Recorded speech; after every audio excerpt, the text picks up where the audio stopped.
Alright, welcome back, y'all boys, to another new stream, man. It's literally only been a couple of hours, but my nigga, I'm hungry. I'm hungry. Y'all understand how hungry I am, nigga. I'm hungry as shit. And usually, look, the hunger not even that crazy. But I don't know, some in my head, it's like, yo, I gotta get on my grind. I gotta get on my stuff. Yeah, if I don't get on my stuff, bro, somebody gonna get on me. And I don't want that to happen. You feel me? I don't want that to happen. So I gotta, feel me, natural selection. I gotta keep posting. I gotta keep making I gotta keep making videos.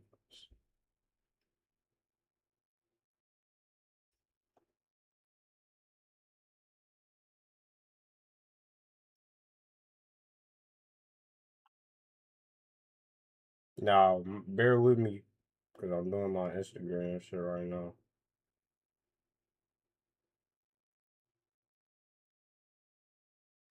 I'm trying to share a link and shit to all my platforms and, things of that nature.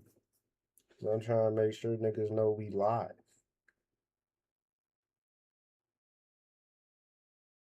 Cause I did post a application to Streamer University, man. And I'm just finna rewatch it. I ain't finna do nothing crazy this stream. Just finna rewatch. For y'all that didn't watch, cause I know it's a lot of people that didn't watch. Cause bro, it just came out like 2 hours ago. Alright. So I wanna expect like everyone to be on it immediately. You feel me?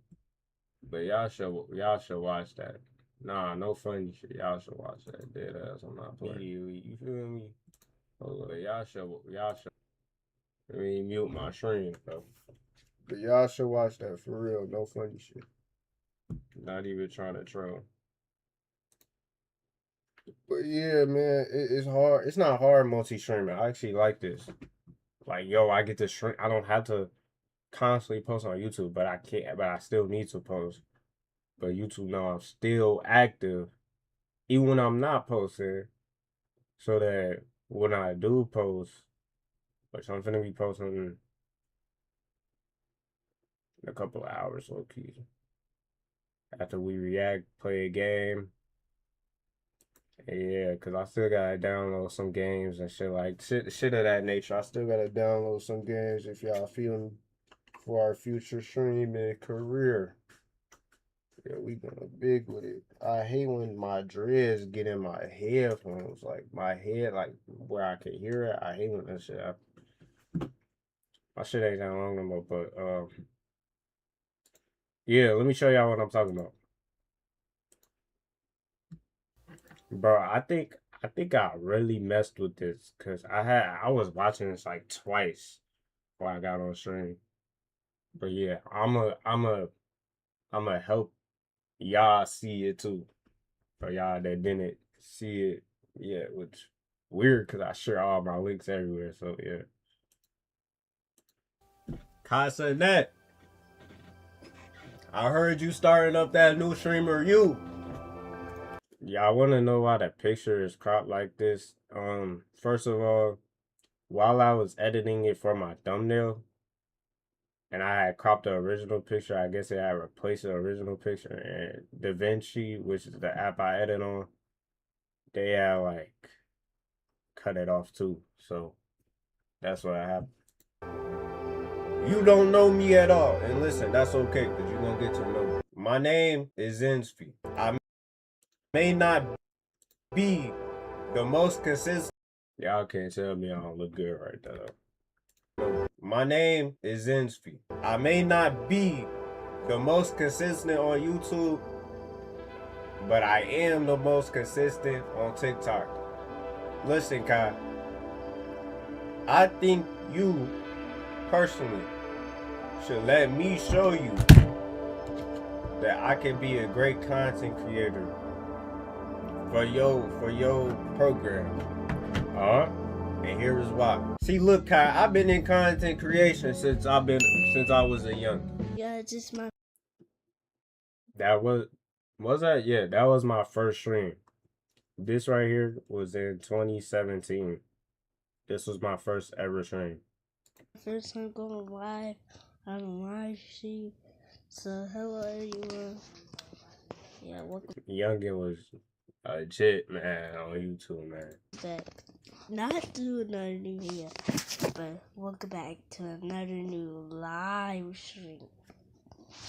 And today, guess what we're gonna be doing? Recently, I decided that I should embark a new journey. And what better journey would that be than Streamer University, where I can collab around other creators just like me. Look, I was trying to find so many old Streamer University clips, I couldn't find it. So this was my favorite one that I could find.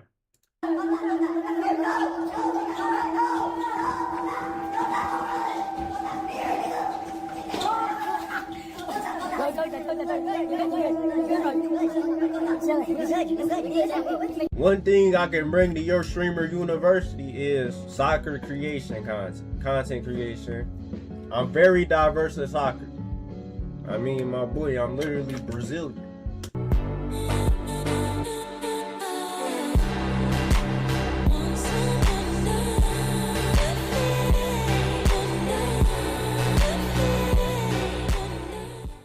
Eu falo português. See, look, if you got Toto there, I could be y'all translator. Eu falo português desde sou menino. But whenever he speak Portuguese, cause I'm from, my dad is from Brazil, born and raised in Bahia, Brazil. Another thing I didn't need to add the Brazil flag because it's already in the background, mate. Bring to your university is straight vibes.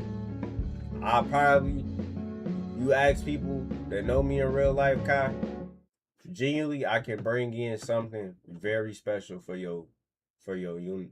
Not only just being a funny nigga, but literally just everything, bro. Like, y'all fuck with the beat switches? I'm still a youngin', like I'm 18, but yeah, Kai, I could really do wonders for your unit.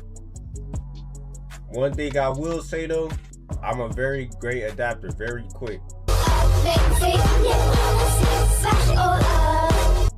I ain't got no money in my pockets. That is true. Y'all want to see my wallet, bro?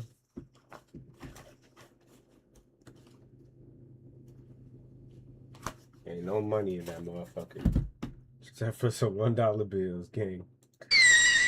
No money in my pockets. And don't even worry about my card. I have no money on my cards right now, but I promise you, you give me the cue to go to Streamer U. It's safe, my boy. It's safe, gang. You don't even gotta worry about nothing. I ain't gonna get in no trouble.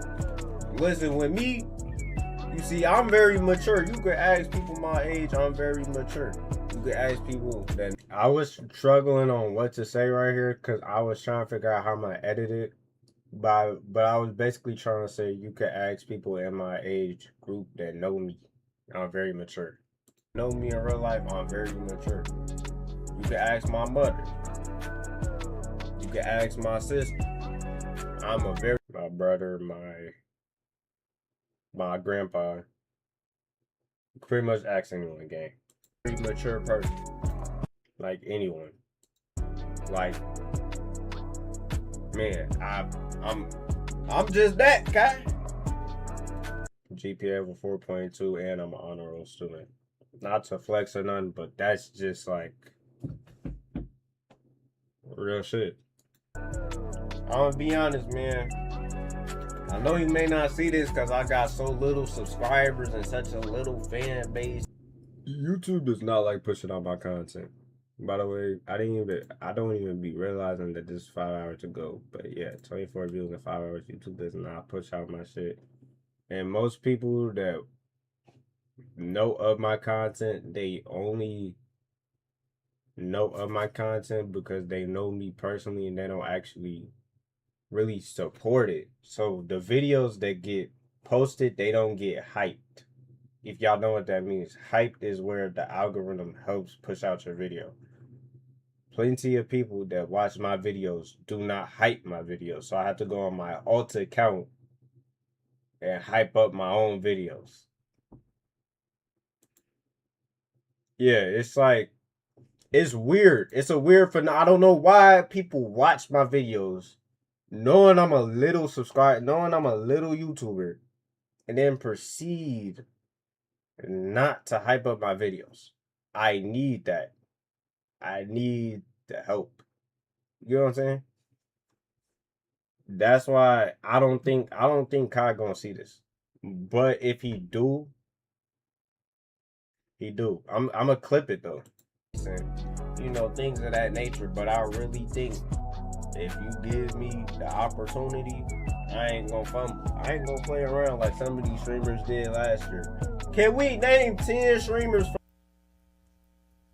But deadass, can we name 10 streamers from last year, bro? 10 small streamers that are now big from Castanet Streaming University. That crazy? Yeah. Streamer, you can be the the career changing event, and you can help one of the next big streamers, which is me, get a platform and rise to the top. You can help me get a platform earlier on. It's not that I need to go to streamer university. I would love to go to streamer university, but it's not that I need to though. I hope if anyone sees that, it's not like, oh, this nigga just trying to get put on by Kai. No, I could put myself on. It would give me a very big boost. You know, like when you buy stuff on the game and they give you a boost, right? Like the little Robux stuff or the little Fortnite V-Bucks, right? You could buy things to advance your character, and then sometimes in the games you can actually buy certain power-ups or whatever. That's what I'm getting at. Yeah, it's just if you know someone in the game and they can put you on, yeah, it can boost my career, but I don't want to be known as an industry plant. I just want to be known for being me. Thank you, Kai. And without further ado, let's get straight to it. Then the end of the video is literally just all my clips. It's the clips I'm submitted to him that he can see. Um, yeah, to be honest, I don't know if he gonna see that because YouTube hates pushing out my stuff. But I do want people to see I'm a good editor. I think I'm a great editor actually. For the most part, if you ask me, to be honest, I didn't think I was gonna edit that video very good, but it came out good for me. Alright, to the next segment, World Cup. This is gonna be my World Cup predictions. Since YouTube is such a dick riders, I won't be streaming the World Cup. I'll be streaming like the score lines, and I might have like some little TikTok edits in the back. But other than that, we cannot post football videos because for some reason YouTube doesn't like them. The last stream they copyright blocked.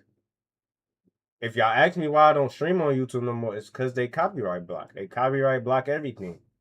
And then they want me to be like, oh, I'm gonna stay on. No, I'm not gonna stay on the app. It ain't no point. You feel me? It ain't no point, gang. Like,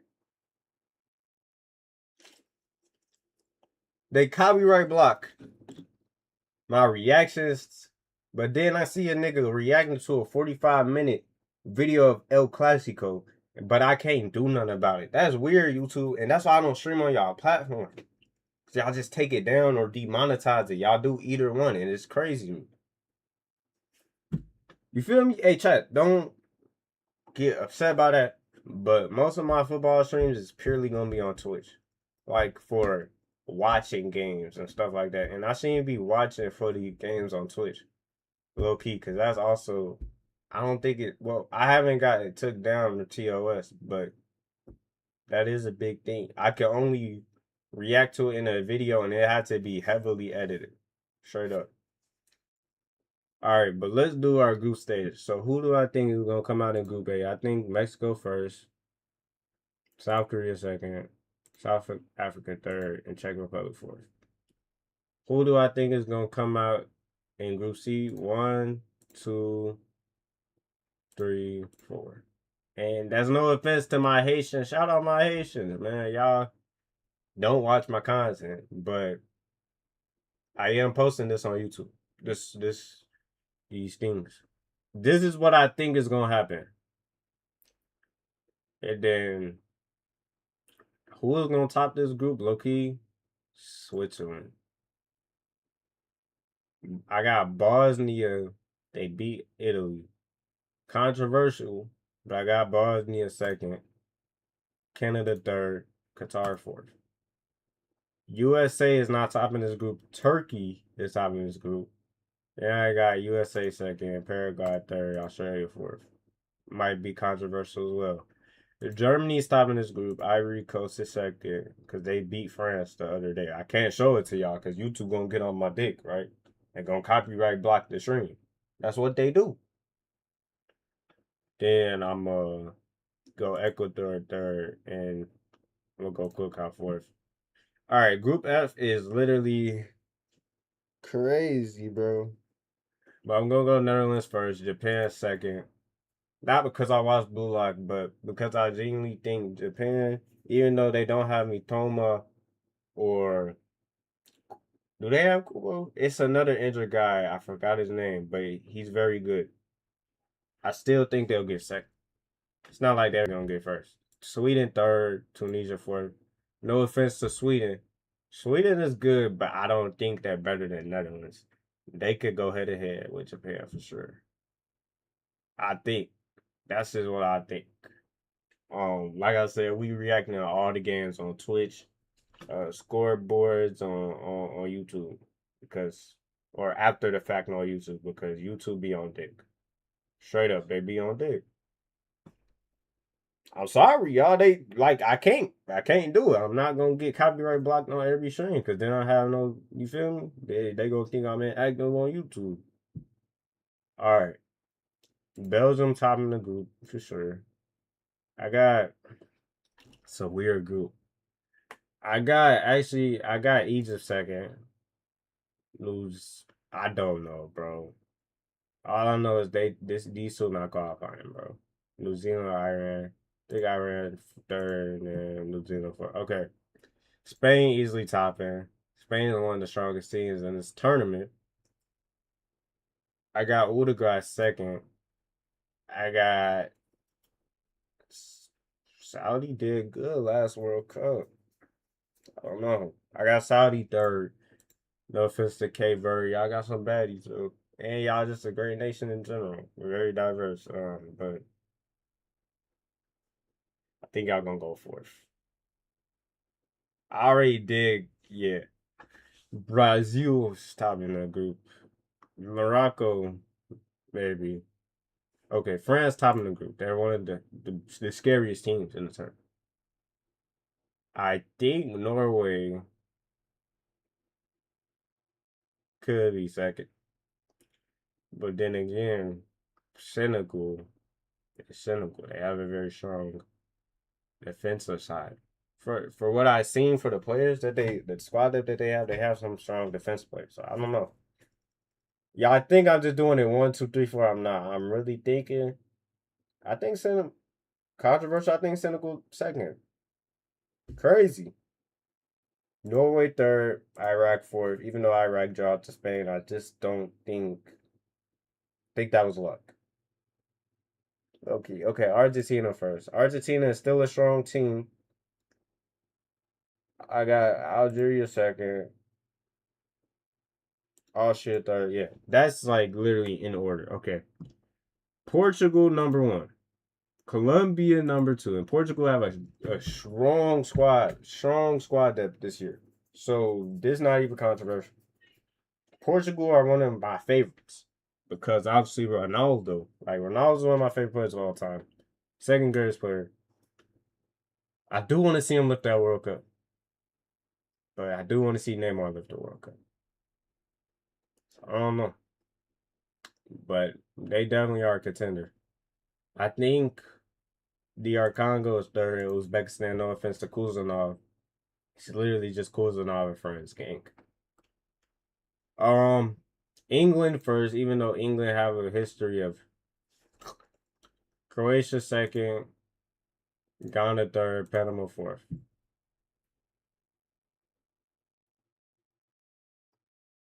These look cool right here. All right, generate my bracket. All right, bet. Who would I think win the round of 32 games against each country? Brazil versus South Korea rematch. Oh my God. Korea got tore apart 4-1, but we do not have Richarlison, even though that didn't matter. Esteval would have been pretty cool. I ain't gonna lie, see Esteval at his first World Cup. And Joao Pedro would have been cool, but we don't have either. But I still think Brazil could beat South Korea. So I'm gonna go Brazil. Turkey versus Iran, Turkey. Japan versus Ivory Coast. You know, Japan are underdogs. But after I seen what Ivory Coast did to France, Let me think about that one. Let me come back to that.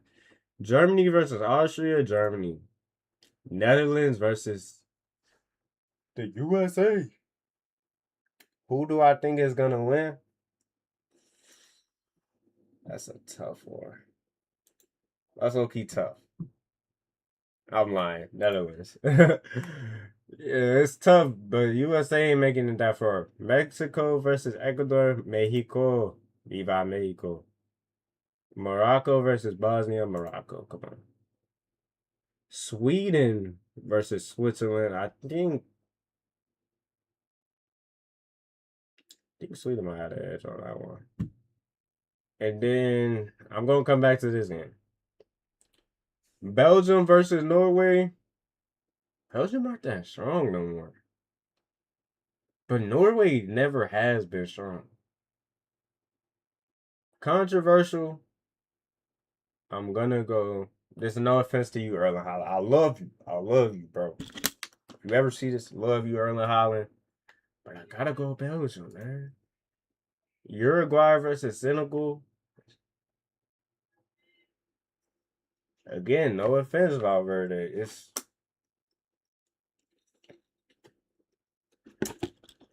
Let's look at the. No, I'm gonna come back to that. Spain versus. Come on, Spain. France versus Egypt, France. Argentina versus Canada, Argentina. Croatia versus Colombia. It's a good ass game. You know, Luka Modric ain't in his prime no more. But Croatia is still a good team. I'm gonna come back to that one. Portugal versus Scotland, Portugal. England versus Algeria, England, man. Yeah, let me see who on the Uruguay national team, folks. I genuinely don't know besides Valverde. I'm sorry, I just don't. I just don't. They have Arujo, cool. Um, and Darwin Nunez, Federico Valverde in front. No offense. And then what's Senegal squad looking like? Senegal national football team. Can we see that? Cause y'all might not rate it, but Senegal is low key tough. They got Mbaye. Do y'all know Mbaye is tough? Y'all ain't know that he's 18. Mbaye is tough. Sadio Mane. I know it might seem crazy about what I was say, but Nicholas Jackson could turn up for Senegal. I feel like he could. Diao. Crazy signing on FC. It might not transfer to real life though, no offense. And then the defense, Mahmoud Asur. I know I'm not pronouncing his names. Low key.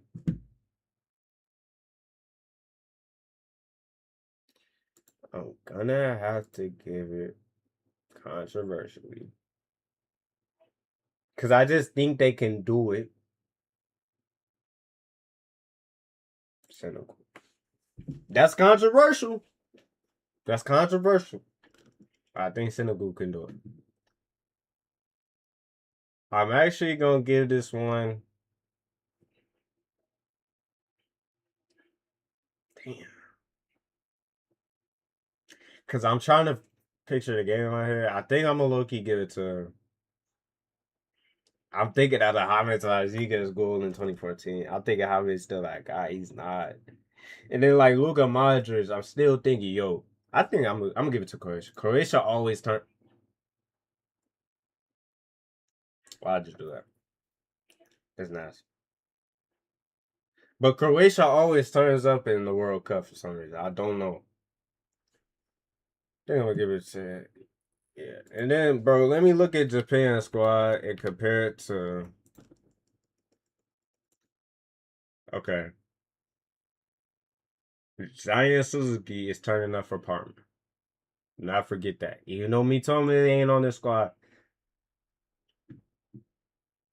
Kubo.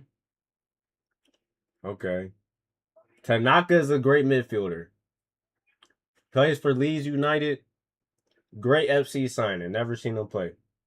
I should watch that. Tomiyosu. Yeah, I don't know. Japan has strong chemistry, and I've been seeing them training videos of the Japan national team. I've been seeing them training videos of the youngsters. They trying to predict they trying to do the next blue line. Japan could low key get it, low key. Like, not like that.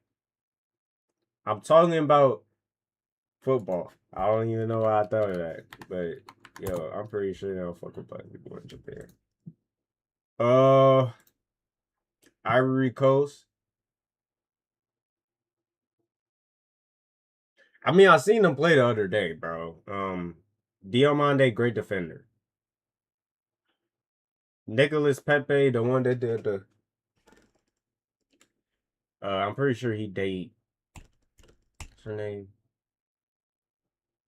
I can't That's crazy. Ahmad Diallo. Ahmed Diallo.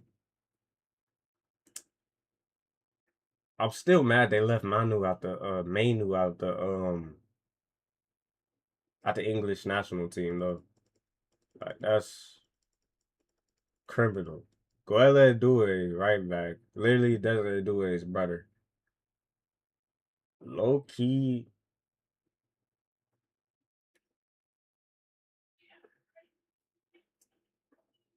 A lot of AFCON nations are in this World Cup.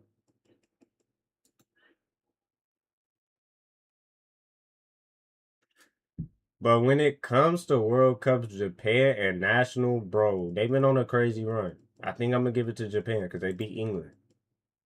Okay. Round of 16.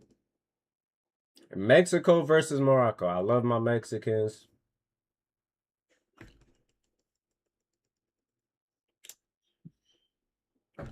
But Morocco, man, they could have had you in your mom. If he wanted, I mean, like he's better for Spain anyway. But even though the hate he gets in Spain is not acceptable at all.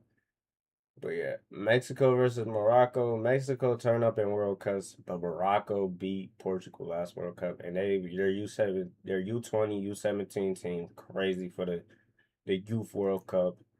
I low key gonna have to give it to Morocco, cause what they've been producing, crazy.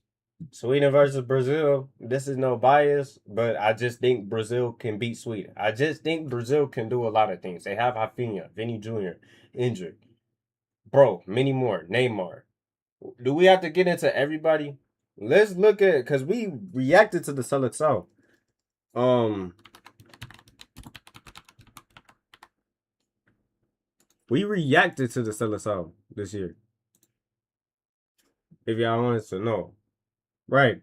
Marquinhos, Danilo, Bremer, um, Paqueta. You know Paqueta's watch. Not gonna lie. Mateus Cunha,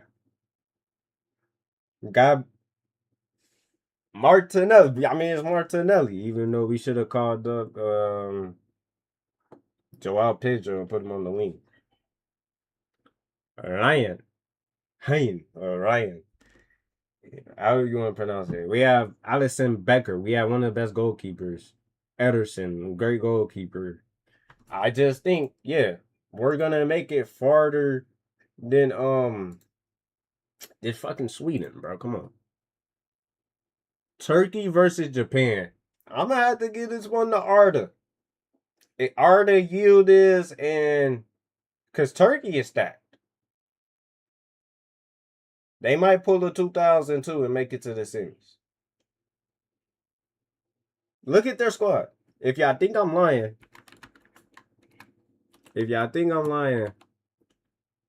look at their squad. Y'all see why I say the things I say. Yildiz. Khan. If y'all don't know none about Khan, Khan is crazy. Crazy midfielder. Arda Guller. Arda, man. I love Arda. My God, man. But it will be a tough game. I will say that. Turkey versus Japan. Y'all both got baddies. Not like, yeah, y'all both got baddies. But in terms of football, I just think Turkey might take it. Germany versus Netherlands. This will be a crazy match. It will be. It will be a crazy match. What's good, my boy? What's good, bro? How you doing, man? But low key, y'all know what I think? Because Netherlands, they turn up. Germany, they also turn up. Let's get a Germany versus Brazil rematch. Hey, but low key, damn, that's a hard match. This guy, Netherlands win. You think Netherlands? I think low key it's a tough game. But Netherlands turn up for the World Cup. So I think you're not lying. I don't know. I'm gonna pick Netherlands. Whatever. Okay, let's go on the other side of the bracket. Belgium versus Senegal. Belgium low key got it. Kevin De Bruyne can turn up with Doku. Don't Doku play for Doku plays for Belgium. It's a lot of players that play for Belgium, man. They have a great squad. That they may not be golden generation with Eden Hazard, but Doku, I think he could turn up. Spain versus France. Oh my god. If that's what we starting off with in the round of 16 in real life, Spain versus France, that'd be scary. And you mean he be owning France? But when it comes to World Cups, France are the merchants. Them niggas is the merchants of World Cups. Bro. And then World Cup Mbappe. Dude, in 2018, he was crazy. In 2022, he was crazy. It's not even about just Mbappe. Like, you got Olise. Olise just came off a hat trick the other day. Olise been going crazy. Then you got Dembele, a Ballon d'Or winner. Been going crazy PSG. He wasn't like that in 2022. Then you got Desiree Doué. Then you got Ryan Cherky. Then you got Kunde. Then you got Hernandez. Then you got Konate. France is stacked. But don't forget about Spain. Spain got Nico Williams turns up in every international tournament. He turned up in the Euros. He turned up in the Nations League. Did he? I know what. I think he played good in the Nations League. Personal opinion. Then you got Pedri. You got Pedri and Gavi. You have Pedri and Gavi in the midfield. For me, I mean, it's FC Barcelona and France. I mean, Spain is crazy. But don't forget about France. France also got a crazy midfield depth. I just don't know. I got to come back to that one. Argentina versus Croatia. I think Argentina going to win. I mean, come on. Like, Argentina is Argentina. I was going to say Argentina. Argentina is Argentina, man. They are crazy. They are still a crazy team. Portugal versus England. With that England squad, I think Portugal take it. And that's going to be community going to get on my ass about this one. Argentina versus Portugal. It will not happen. Yeah, that's going to be a tough match. That right there, that's going to be if that actually happens IRL, we're reacting to that live. I don't care what YouTube say. We reacted to that live. It's going to penalties. It got the GOATs. France versus Spain, low key. Damn, I don't think either team is gonna get knocked out early. But hey, since they on the same side of the bracket, shit, I'm gonna have to give it to I'm gonna have to give it to France. I'm sorry. I'm gonna have to get. You said Spain? Nah, Spain's so stacked though, but it's like France is super demons. Like I'm scared of them, and I don't even play international. That's the crazy part. I don't know. Spain beat but World Cup France, especially now. Yeah, man, I don't know. They got some crazy players, but for sure though, I get what you're saying. Yeah, they demons. Spain demons. I don't know. Yeah, they're always casters. But yeah, I don't know. I don't know though. They got so many crazy players. It's gonna be hard to cast them because the goalies is crazy for France too. That's the crazy part. All right, now we're in the quarterfinals. Brazil versus Morocco. It would be a tough match, and we can actually see what would happen in the group stage matches when we react to them. Brazil ain't that weak though. Brazil performed under pressure even though Croatia was a nightmare in 2022. I don't know how we lost that game to this day. Morocco would be the same problem. Unfortunately though, I am gonna give the win to Brazil. That is who I think will win, and it's not. I promise you, I'm not being biased. Netherlands versus Turkey though. I'm sorry, Arda, but you're going home, bro. Netherlands is winning this match. Belgium versus France. France. Low key, just it's a crazy team. Argentina versus Portugal.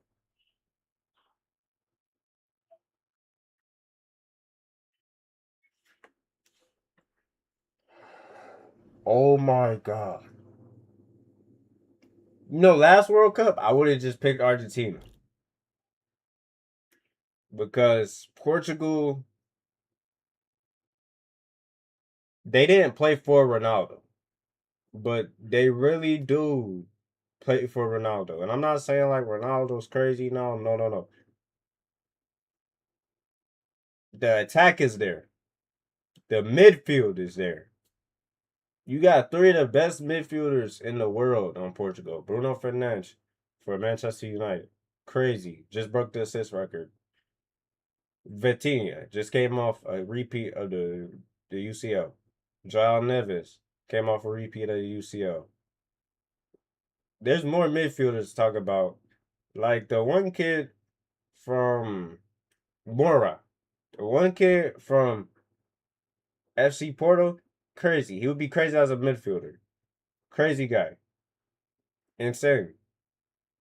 Then you got the defense. You got Nuno Mendes, one of the best left backs in the world, if not the best left back in the world. You got Inacio, and you got Ruben Diaz. Oh, and also in the midfield, you could put Bernardo Silva in there. Then on the right back, who's the right back? I low key forgot.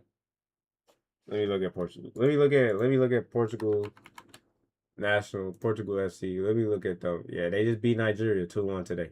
Crazy. Can't react to it though. And they just came off a Nations League win. They won a trophy. They literally won a trophy. Um. So yeah, they got Dalot and Renato, which they also got Joao Cancelo. You could put Joao Cancelo on the right back. Now obviously you got Rafael Trincao is crazy for Sporting. Rafael Leao, once he gets in that mode, he gets in that mode. Trust me. Could be a future Ballon d'Or winner. If you locked in. Like Kvaratskhelia. If he locked in though. Yeah, I just think Let's look at Argentina. Low key. Let's look at Argentina. Let's look at their squad. They still got Lisandro Martinez, Christian Romero, Otamendi, Medina, crazy. He could also play midfield.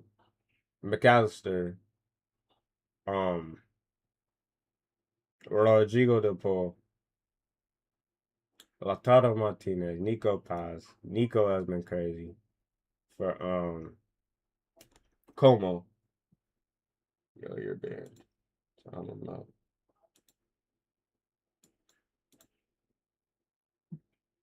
But yeah, you got Julian Alvarez, Enzo Fernandez. I just think I'm gonna give it to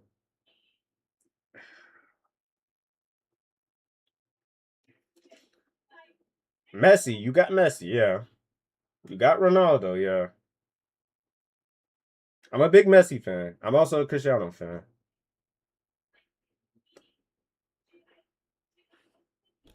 I don't know. Wait. If Argentina, I want to know what Google thinks. That is a tough match. That's a really tough match.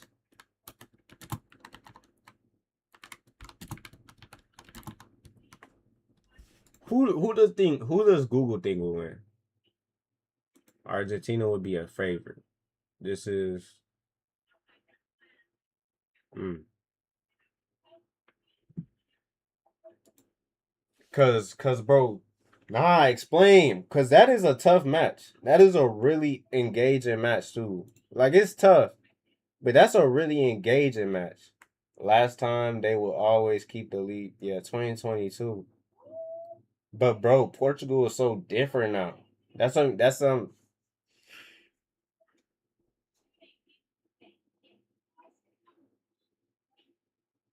a tough match. But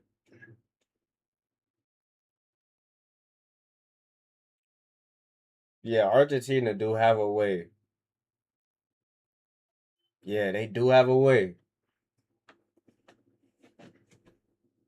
No offense to Ronaldo though, but yeah, Messi's a great playmaker.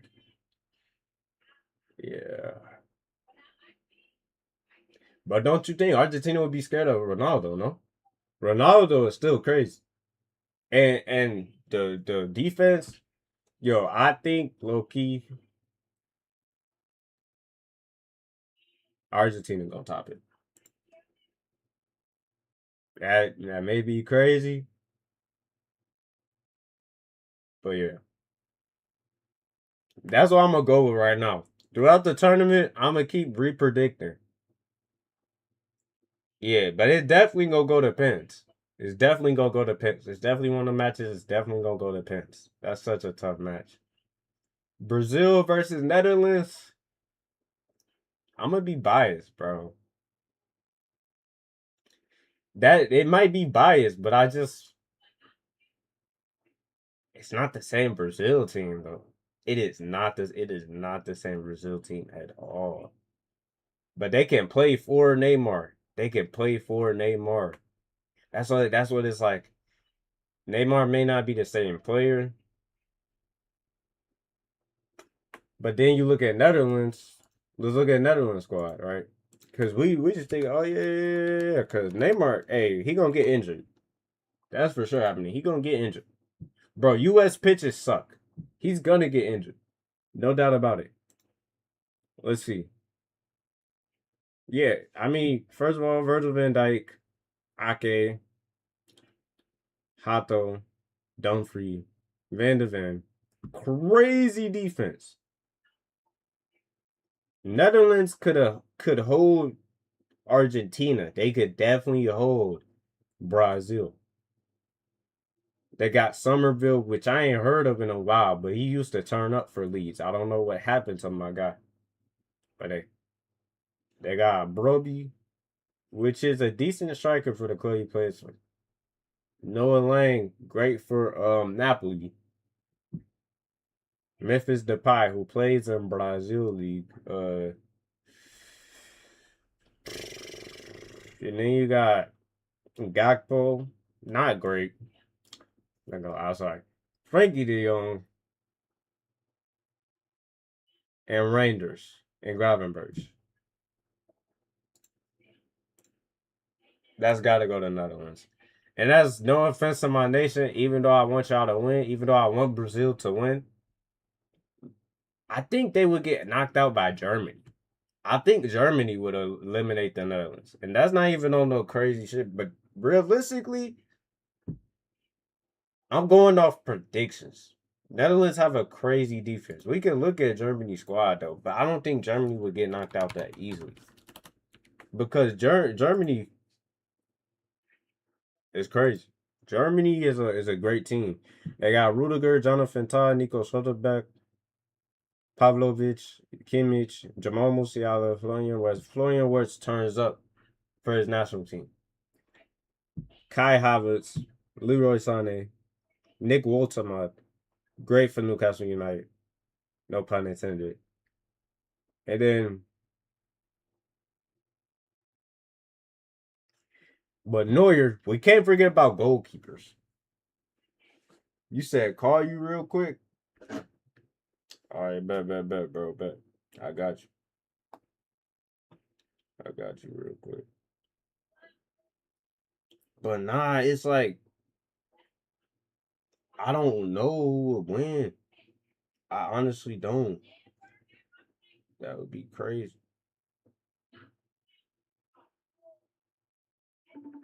That would be so crazy though. Yo, Yo, yo, what's good, bro? what's good, bro? You on stream? Yup. Yeah. So you see the bracket? Yeah. Yeah, bro. These is tricky. These is tricky, but I'm gonna do yours after. Alright. Who do I think will win against France or Argentina? France and all. Bro, it's like last time though, you know what I'm saying? Bro, Argentina is not beating France again, bro. I don't Bro, know. no, bro, it's like I said in chat, they gonna win by 1 point unless Mbappe And ties it again. Mbappe be turning up in the World Cup. I don't know. I'm gonna pick France though. And then who France versus Netherlands? I'm gonna have to give it to France. I ain't gonna lie. France. So Mbappe gets a second World Cup. Low key, based on what the brackets is, he could get a second World Cup if Spain don't win. I think Spain gonna win against France in a way. They is though. And Spain might get the World Cup. But low key, I want Brazil to win. I ain't gonna lie. That's for sure. But yeah. Who do we think would be the top scorer of the tournament? I think it would be Mbappe. Not gonna lie. Top scorer gotta go to Mbappe. At least one of his teammates. You think his other teammates will get it? Low key, by last year, 2022, probably. Facts. I think yeah. Golden ball, best player of the tournament. Who do I think would best player of the tournament? Yeah. If not Mbappe, if Spain go farther, I think it would be Yamin. Yamal would definitely get it. For sure.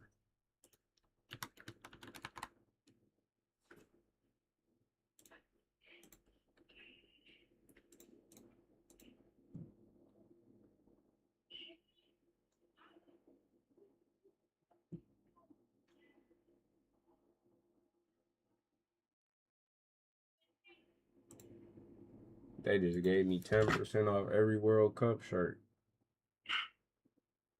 Alright, bet we finna redo that. FIFA World Cup predictions. Alright, free World Cup 2026 predictor. Where did I find it at? Knockout bracket challenge. If you guess right,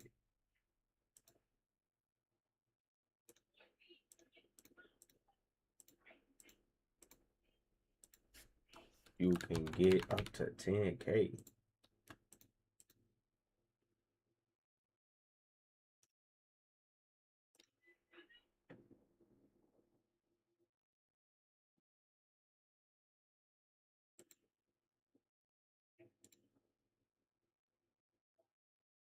Ah, shit. Not this one. Hold up.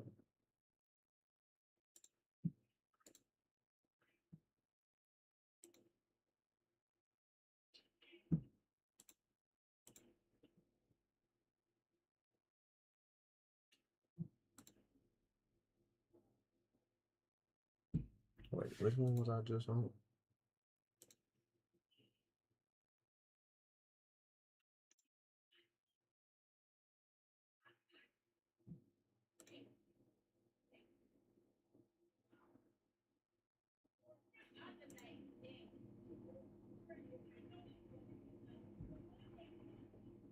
All right, bet. So you see the screen? Is it? It's a bit delayed, real quick. Hold on. I see it. Ah, shit. Wait, could I redo it? I probably gotta go on a different site.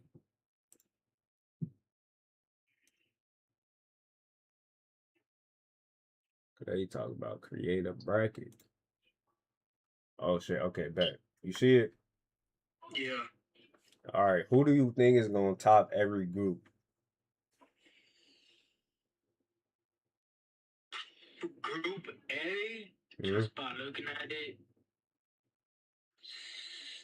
Mexico definitely winning. Okay, Group B,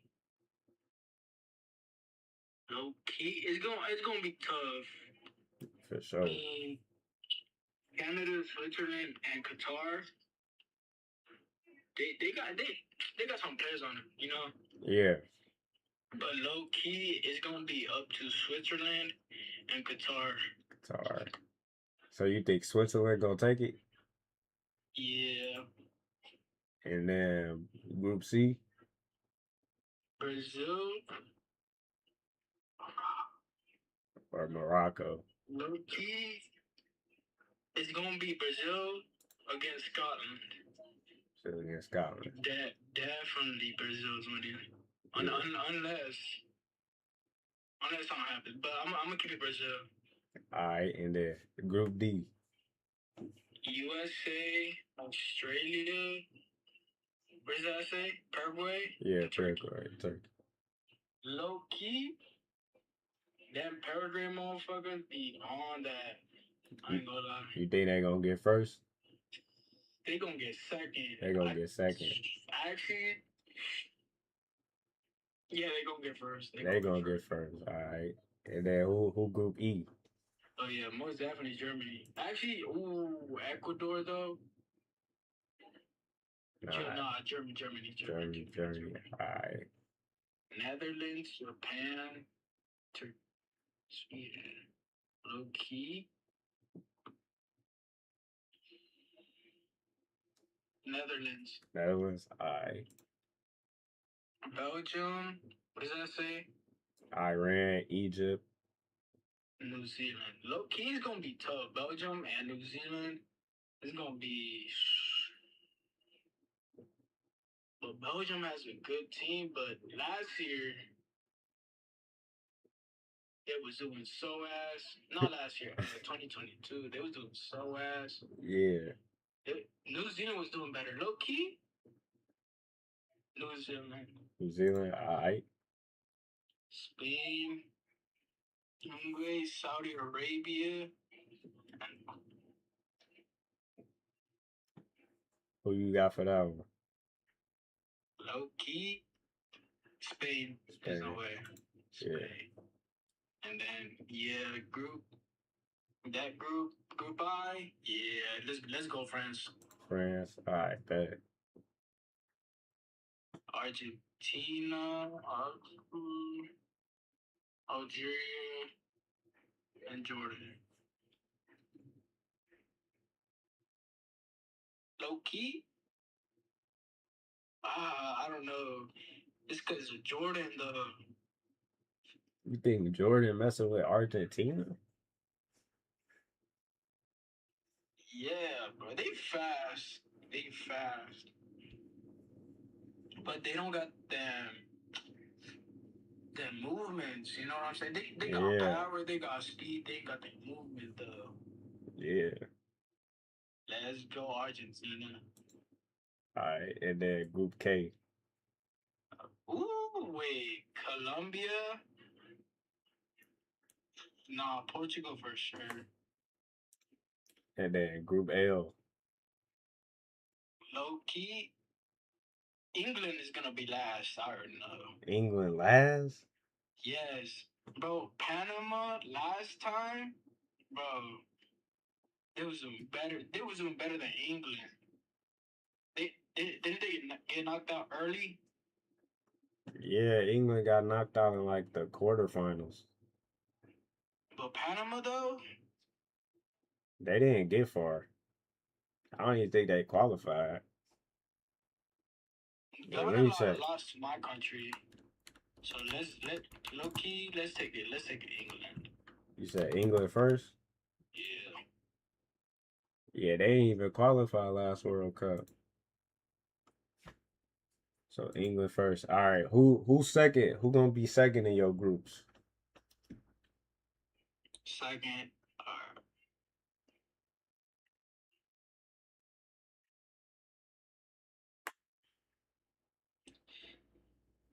Uh, let's do South Korea because of Sun, Yeah.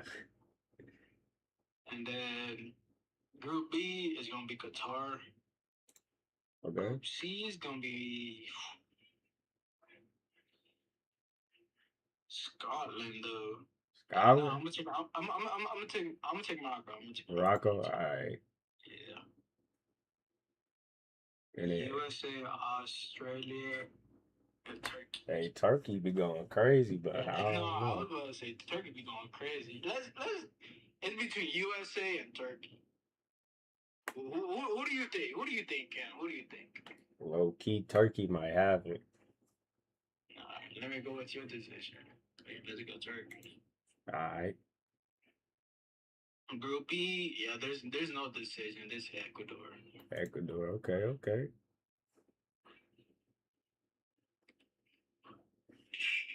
It's either gonna be Japan or Sweden. The third one I don't give a fuck. The last one, Yeah. they ass anyways. Low key, it's gonna take to at least one score above or penalties, but it's gonna be Sweden. Sweden. I bet. Yeah. And second for Group G is gonna be Belgium. Mm-hmm. Group C is gonna be Uruguay though. Uruguay. Nah, I'm gonna take Saudi Arabia. Saudi. Okay, okay. Let me take Senegal. Senegal. Okay. Yeah, they low key underrated. That's what I'm saying. They always second, but that could change. Let me go. It's either Algeria or Jordan. Austria ass. Bro. Yeah. Let's go Algeria. Let's go Algeria. Algeria. Group K is gonna be Colombia, Yeah. Okay. and then Group L. This is the most Weirdest Panama. group. It's gonna be between Panama and Ghana. Ghana. You don't rate Croatia? I do, Loki.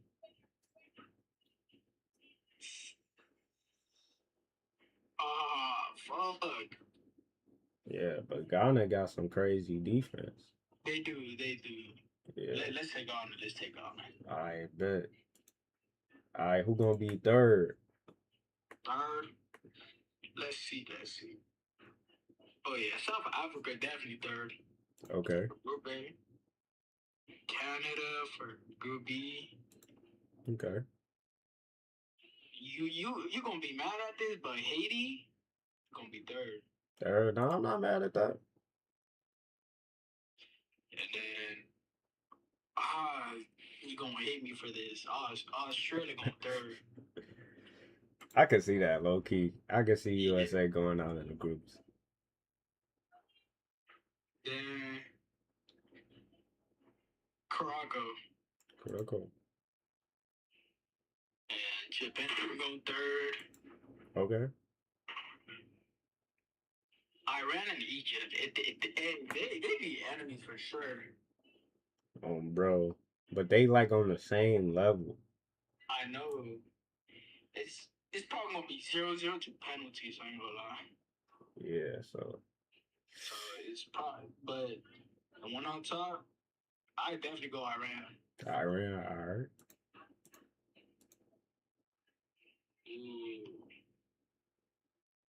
Okay, Uruguay. I be looking at Uruguay sometimes. They be making me kind of impressed. Then Iraq versus Norway. Yeah, let's go Norway. Okay. Austria, Jordan. Let's go Jordan.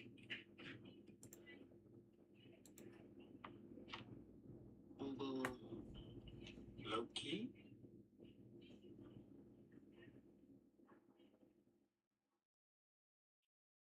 Let's go DR Congo. Yeah, they might have some in their repertoire. I don't know about them. And then Group L. I've never seen how do you say their name? You said Croatia? Croatia.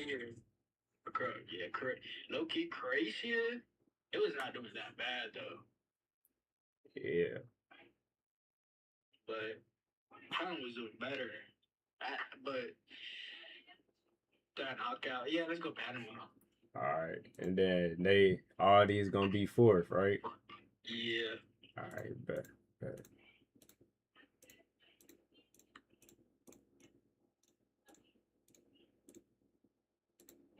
Alright, who gonna be in your knockout stages? It say select 8 best third place teams.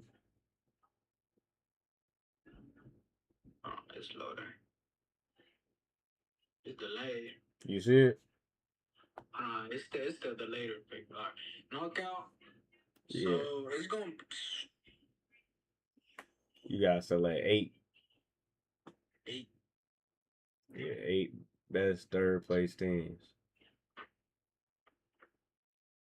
So what it is? Japan, Panama.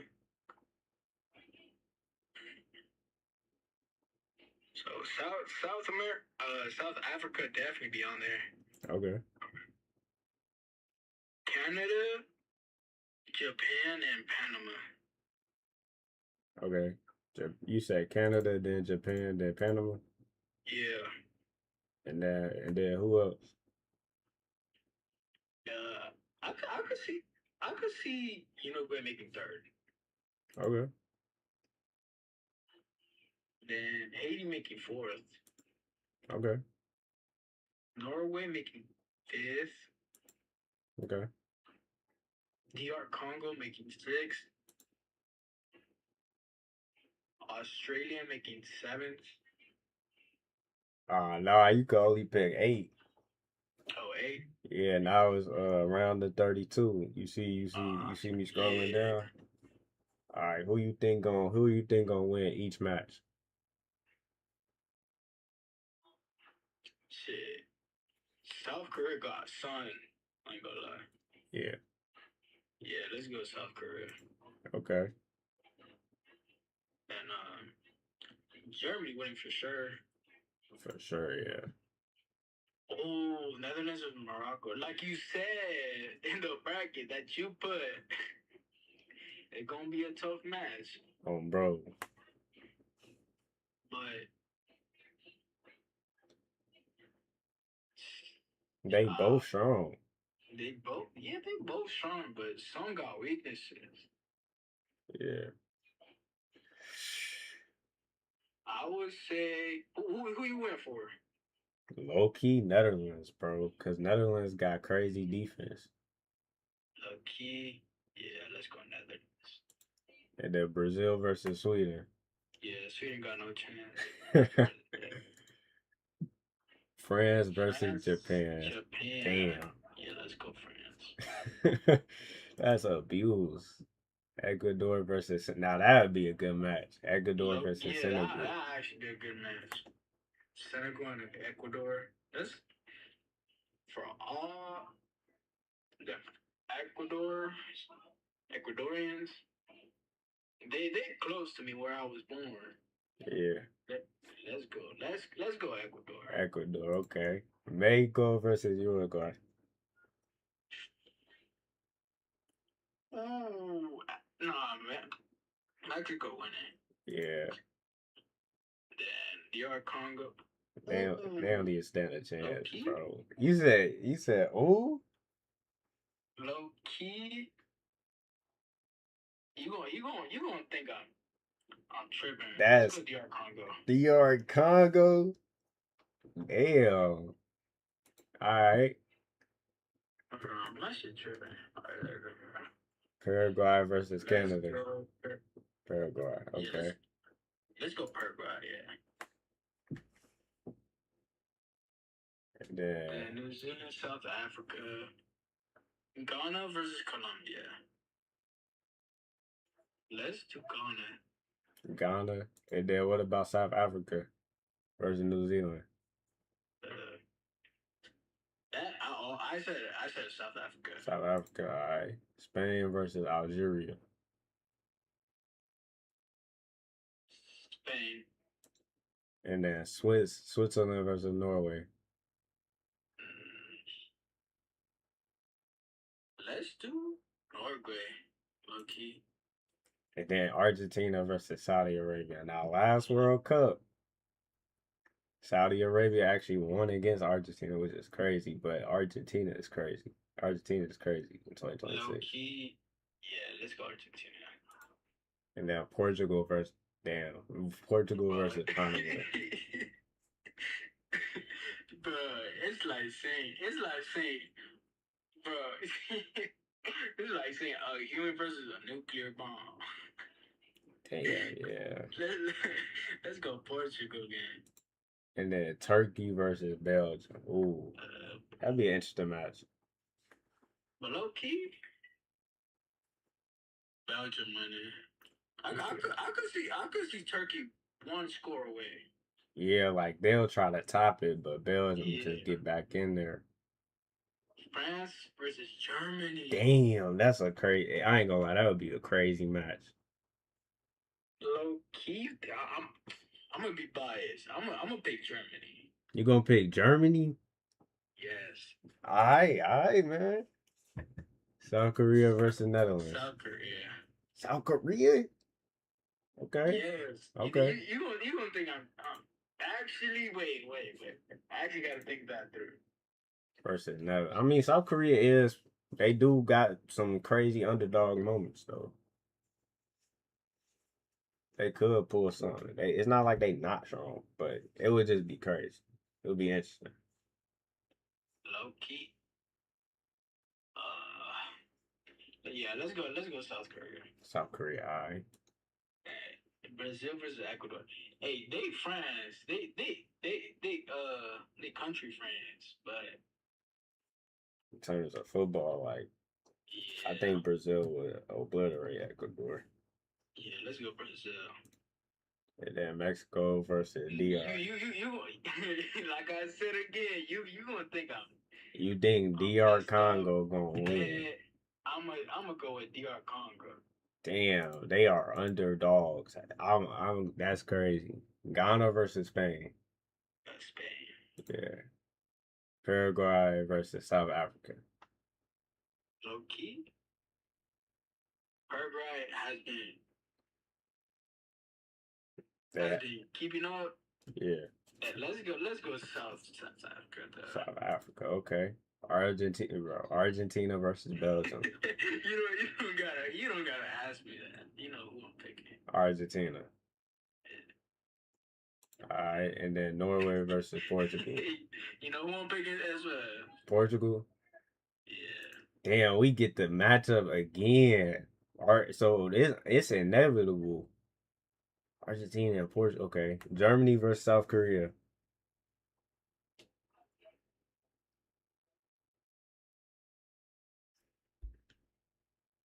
let's go. Let's go Germany.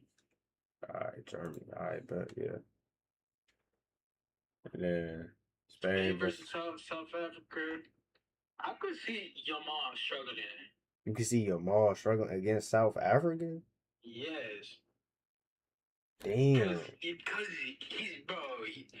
But You gotta think. You gotta think. but it's not just Jamal, bro. It's bro. They got I know, hella. but he's the main star though. You gotta think that though. You get what I mean? All that star and fame, you won't get eyes on you. I think, bro. I just think Yamin will obliterate South Africa, bro. But If it came down to but it, they fast. So he's only 19. But he is competing against. Loki, yeah, I'm gonna go Spain. he whoops Madrid every year. I think he could pretty much whoop. If he whooped in France, he could pretty much whoop any team on this list. Yo, let's go Spain. Brazil versus the Come Congo. on, bro. You put him over Mexico. You put him over England, which is crazy. Not gonna lie. You think so? Who you think gonna win,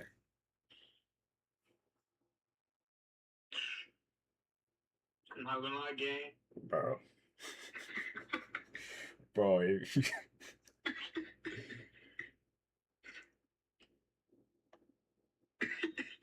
bro, you gonna pick It's DR? gonna take the penalties.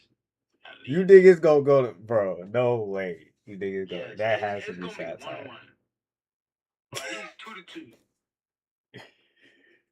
So who taking it? But low key, I could see some miracles happening for Brazil.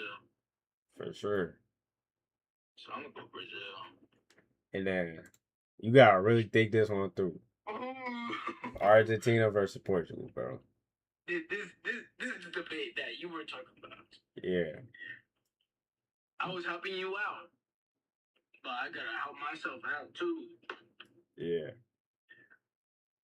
So you think Argentina gonna win?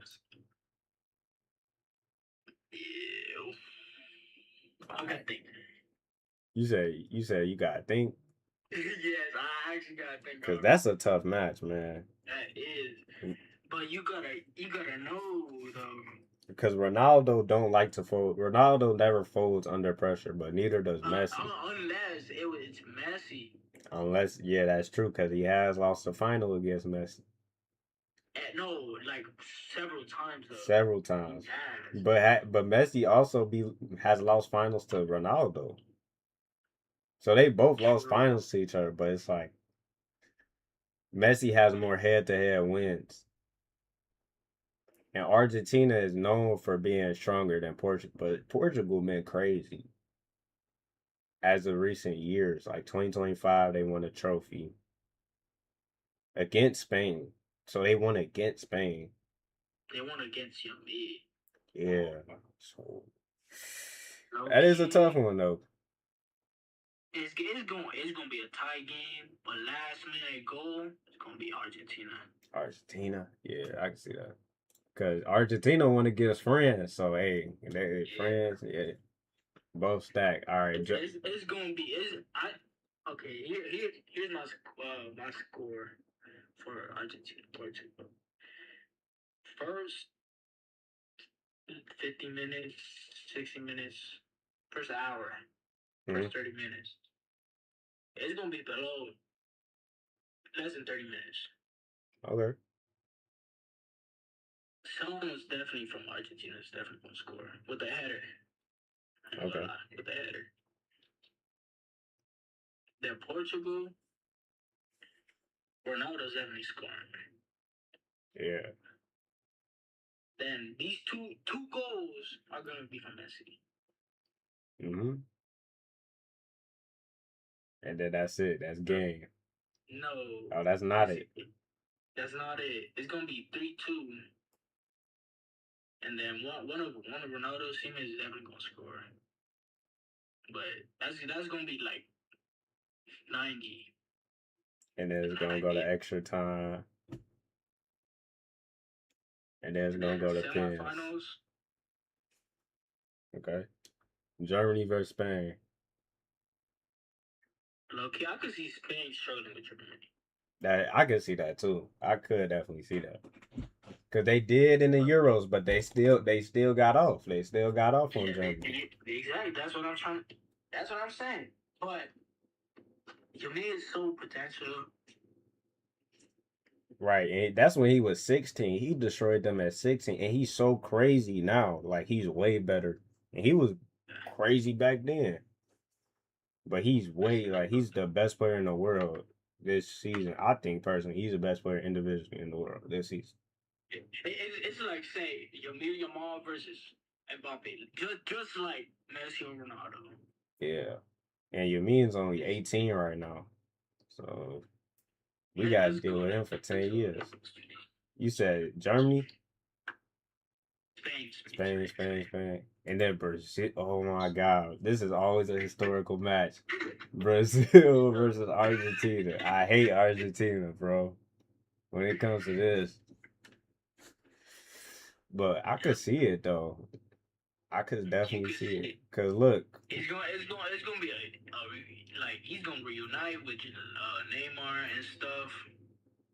right. But And the last time they faced each other, it was tight. It was a tight game, but they still won 1-0.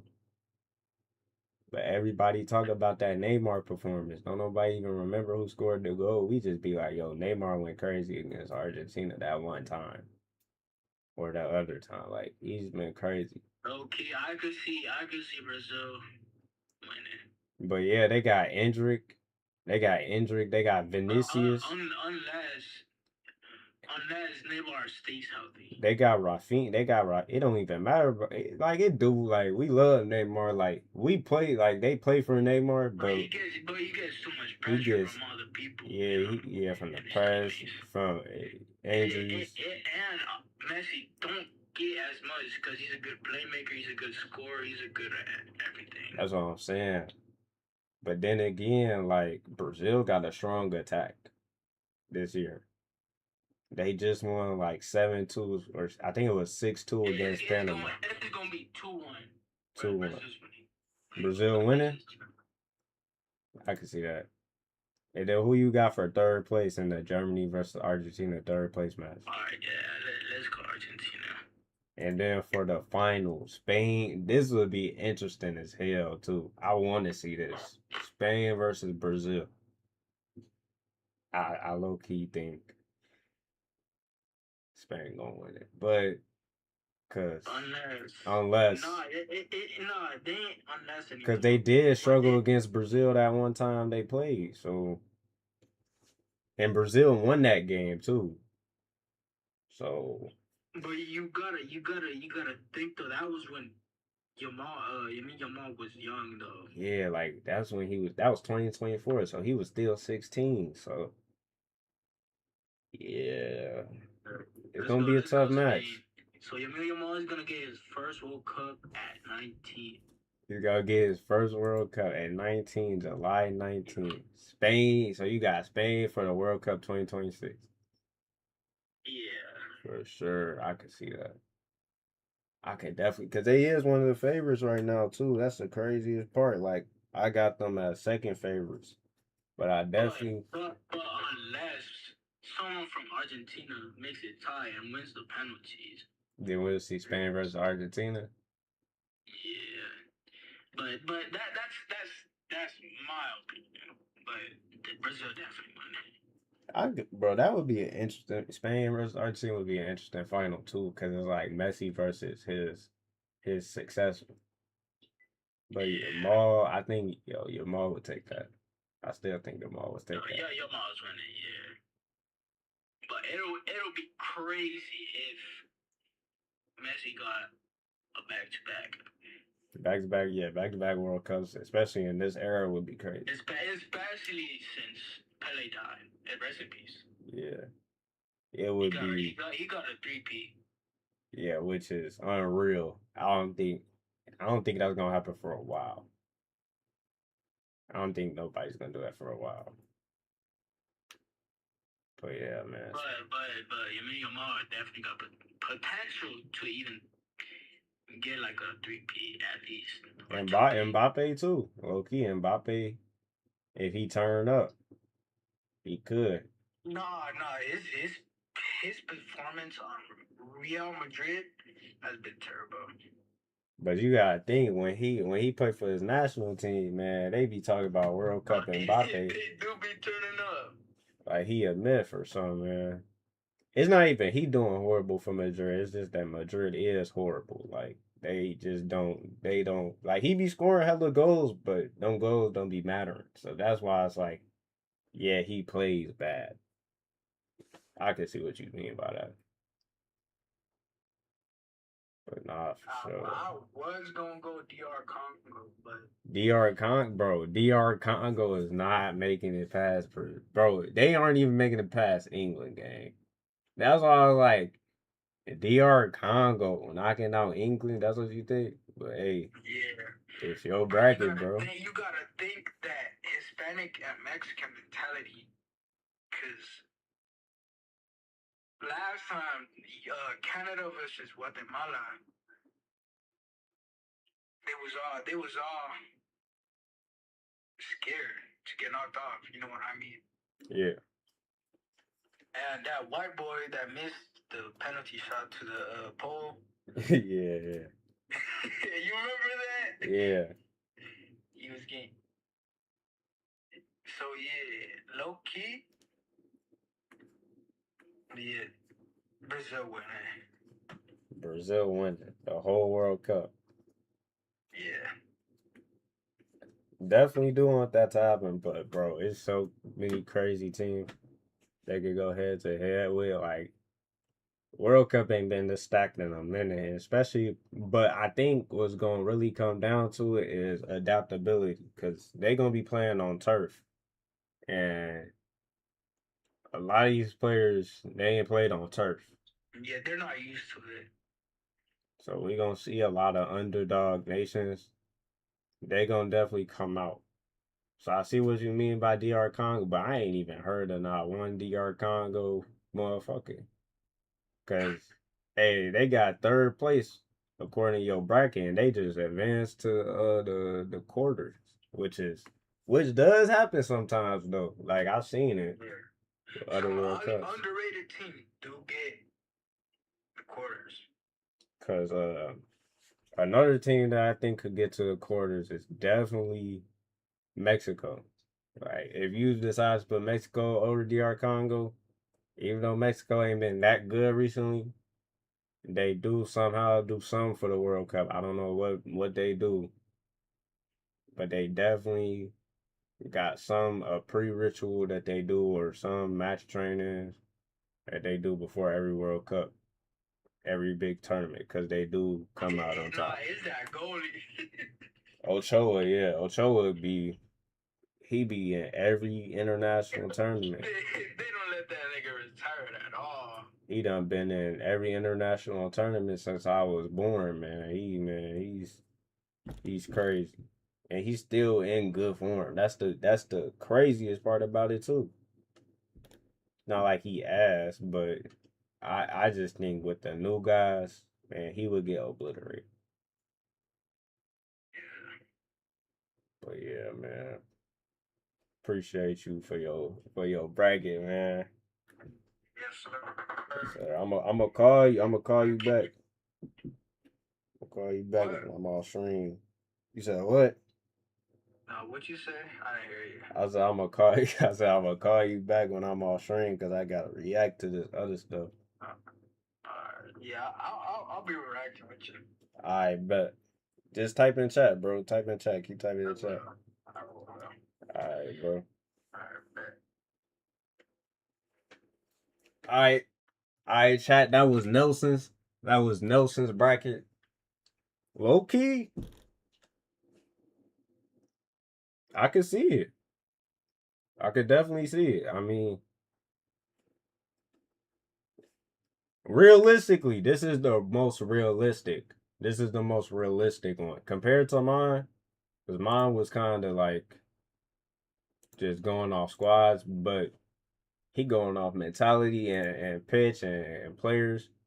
So for sure, I could see it for sure.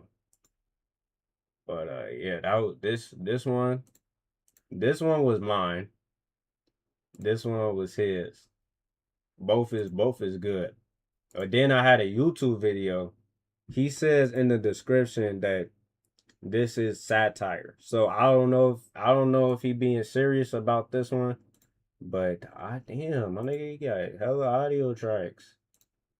720p. Let's get the highest quality. Let's hear a YouTuber with 200,000 subscribers. What's his World Cup predictions? I want to hear his. Okay, bro, so I actually can't believe the World Cup starts tomorrow. That is just insane. It feels like yesterday Messi was lifting the trophy and Mbappe was traumatizing defenders and England fans were convincing themselves that football was finally coming home for the 937th time. But now we're here, I guess, so let's predict the whole thing. When it comes to favorites, I think there are 5 teams that stand above everyone else. Spain, France, Portugal, Argentina, and Brazil. Spain... Thinking the exact same thing. I thought think France is going to be number 1. France, Spain, them 2 are top 2. Brazil, no, Argentina, Portugal, and England. Brazil is 6, low key. But Brazil, you see what I mean? Yeah. is looking rock solid, man. They're basically what happens when a football federation accidentally gets everything right. You've got Pedri pulling strings in midfield, Nico Williams terrorizing fullbacks, and Lamine Yamal doing things that should require parental supervision. The scary part... Literally, I don't know how Yamin so good at his age, but yo, he gotta reveal the secrets. ...is that they're not just talented, they're actually fun to watch. Which is a sentence nobody said about Spain for about 7 years. If they stay healthy, I genuinely think they're the team to beat. Then you've got France. They're probably my number 1 favorite. At this point, France don't have squad depth. They have freaking squad oceans. Mbappe... Yo, I saw a TikTok where France could have 3 World Cup, with that 3 World Cup squads that can go on to actually try to win the World Cup. France got crazy depth. And if Ekitike wasn't injured... Dembele, Olise, Camavinga, Chouameni, Saliba. You could probably split this team in half and both teams would probably qualify for the knockouts. Portugal are my dark horse to win it all. Their midfield is disgusting. Bruno Fernandes, Vitinha, João Neves, and somehow Cristiano Ronaldo is still here. Bro is 41 years old and still showing up to World Cup somehow. I actually think this Portugal team is gonna be playing the most entertaining football. And one team that could seriously surprise people is Norway. For the first... That's another thing. Norway, even they got Martin Odegaard, Erling Braut Haaland, Jokeres, Antonio Nusa. I forgot who else. Time in forever, Erling Haaland is actually playing in a World... And Sorloth Cup, which is kind of crazy when you think about it. We've seen this man score goals in the Premier League, the Champions League, international football, and probably in his sleep. But somehow he'd never played in a World Cup. Now he's got Ødegaard feeding him balls. Zero pressure and an entire nation that's just happy to be there. And honestly, that's dangerous. I don't think Norway wins it all, but I could absolutely see them being this year's dark horse alongside Portugal and ruining a few Giants' dreams along the way. Argentina might not be as strong as they were in 2022, but writing them off feels illegal. They've still got world-class players, tournament experience, and Lionel Messi. Until Messi officially retires, I refuse to count Argentina out, bro. Call me a freaking glazer, I don't care. Bro, Messi is a magician, man. Like, he is like... Bro, give him a ball. Crazy. But what you gotta say about Brazil? And then there's Brazil. For a while it felt like they were surviving purely on Ronaldinho edits and nostalgia, but they're actually scary again. Vinicius Jr., Rodrigo, Endrick, and enough talent to make a deep run in the tournament. Now Rodrigo's injured. Oh, you know who's better? Rafinha. Way better player, bro. I don't know what just happened. Nah, what happened? Now for my predictions regarding individual trophies, Golden Boot, simply Kylian Mbappe, man. Every major tournament this guy merges into a combination of R9 and a Formula 1 car. Best young player, Lamine Yamal, I know, very brave prediction. Biggest surprise player, Endrick. I think this is the tournament where he announces himself to the world. Best goalkeeper, Mike Maignan, and now for the big one. I think England make another deep run, get everyone's hopes up, and then lose in the most England way imaginable. Probably penalties. Probably after dominating the... That is true. England do have a way of choking. They're like the Arsenal of international football. Entire game. Football is just never coming home, bro. My final prediction is Spain versus France, and after all the chaos, all the upsets, and all the Twitter arguments that somehow become international incidents, I think France wins the World Cup. Their squad is just looking unbeatable, bro. Even though they lost to Ivory Coast, but still. Let me know your thoughts on this. Nah, definitely. Definitely could see that. Definitely could Today see. we have We not watching that. Definitely could see that. And then to talk about football, we gotta talk about Blue Lock. We have to talk about Blue Lock. Now I hope they don't. I hope they don't copyright block me for reacting to a video of Blue Lock, because they might do it. YouTube always finds a way.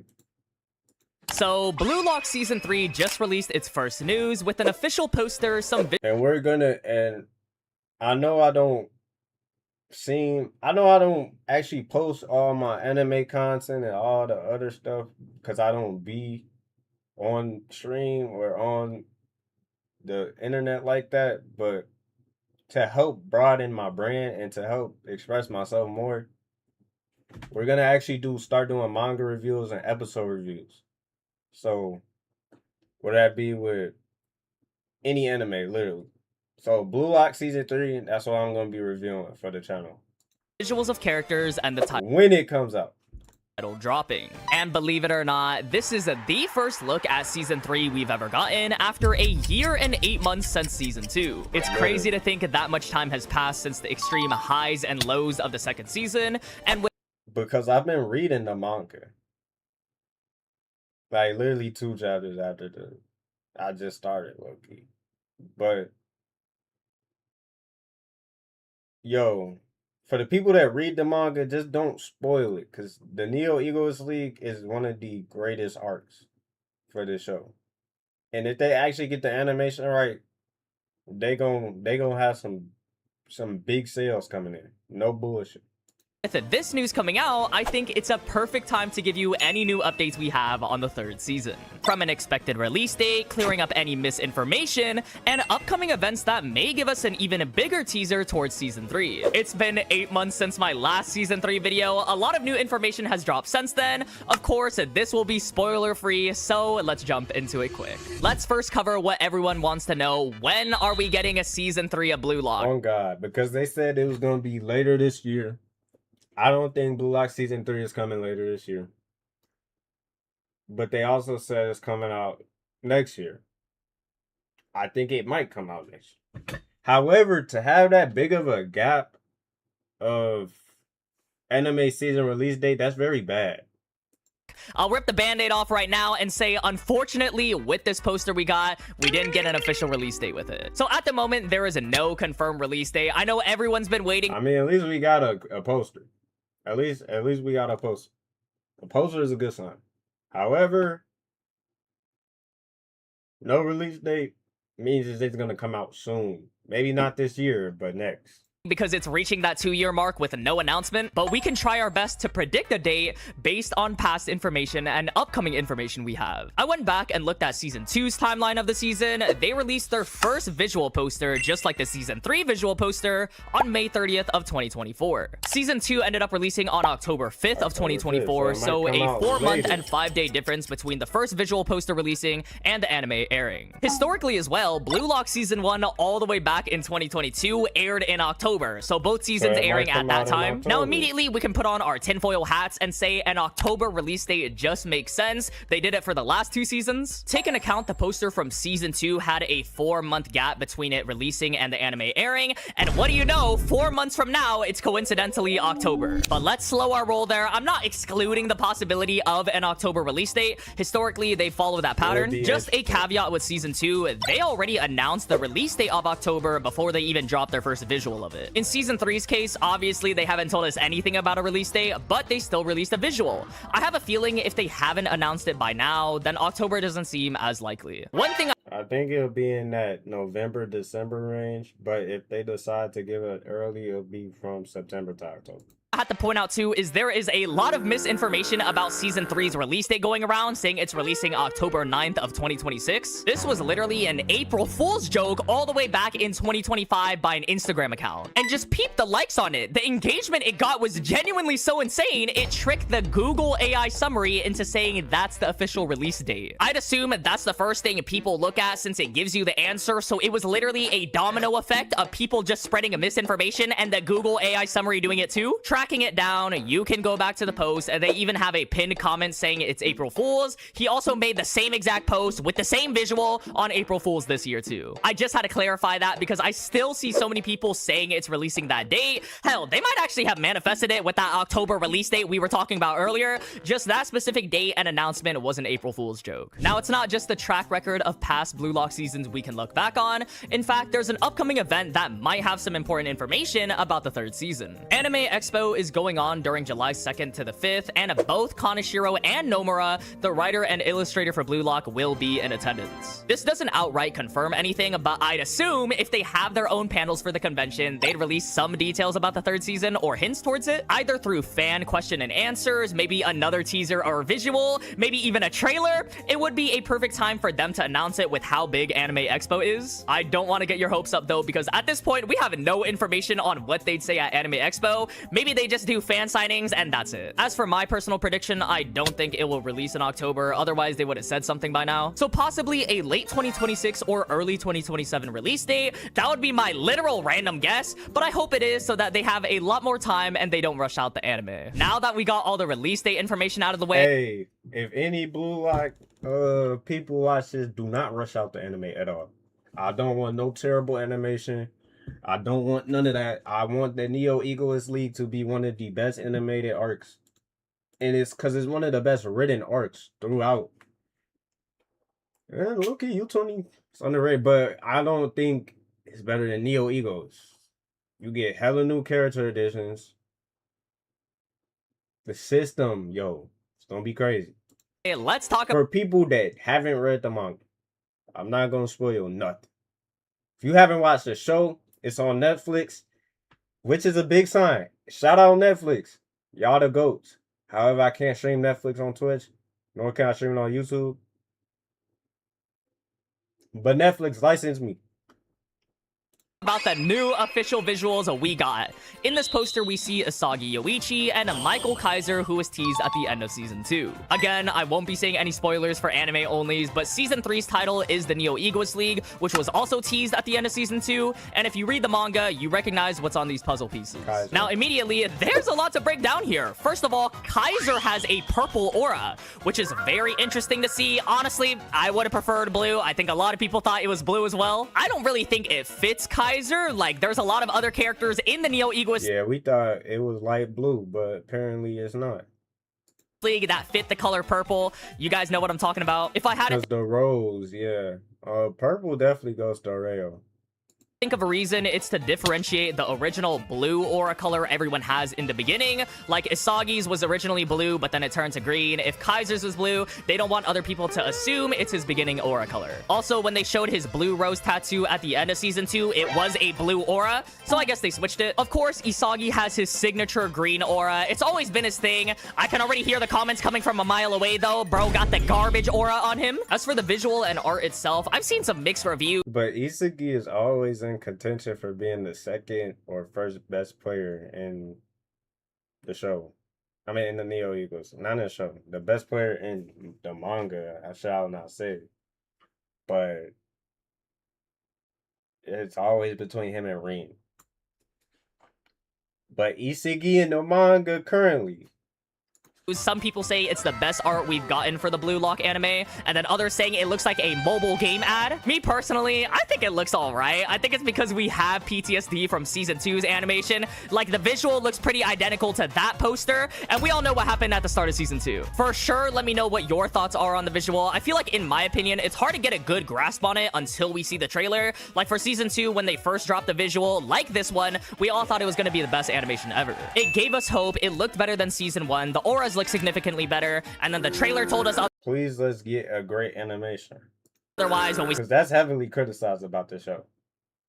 saw a bunch of zoom-ins, PNGs, and whatnot for the third selection. So it's the same case here, just the opposite of we see this poster and now we get this ominous feeling instead of feeling hopeful, but only time will tell. That's about it for the visuals, though. They're really leaving us in the dark when it comes to this third season, but I quickly want to talk about the animation as well. Since Blue Lock is notorious for it, having both good moments and bad moments, what are my thoughts? Do we have any information or updates, or you simply want to know more about it? I already said it in my last video, but just as a reminder, the same studio of 8-Bit is animating the 3rd season. This is the same studio for the 1st and 2nd season. If that's evidence or grounds for you to think we're cooked because of what happened, then that's completely up to you. But we've seen when given the proper time, they can cook. I mean, yeah, they can cook, but they need to cook for the entire season. We don't need one episode where the animation. We need all of the episodes to have at least decent animation. Because people don't watch anime when it's PNGs, bro. Look at Black Clover, one of the best anime, one of the best new gen animes that I haven't watched, but the animation is great. Fire Force, great animation. Haven't watched that either. Those some animes we could review. There's so many animes.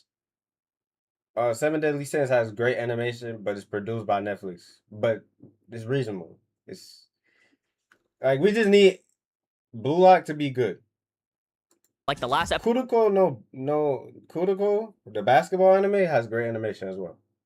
episode of season 2. I need Blue Lock though, because it's one of the only football soccer animes that is for number one global, but for two, it has great animation and great storytelling and great lessons behind the characters.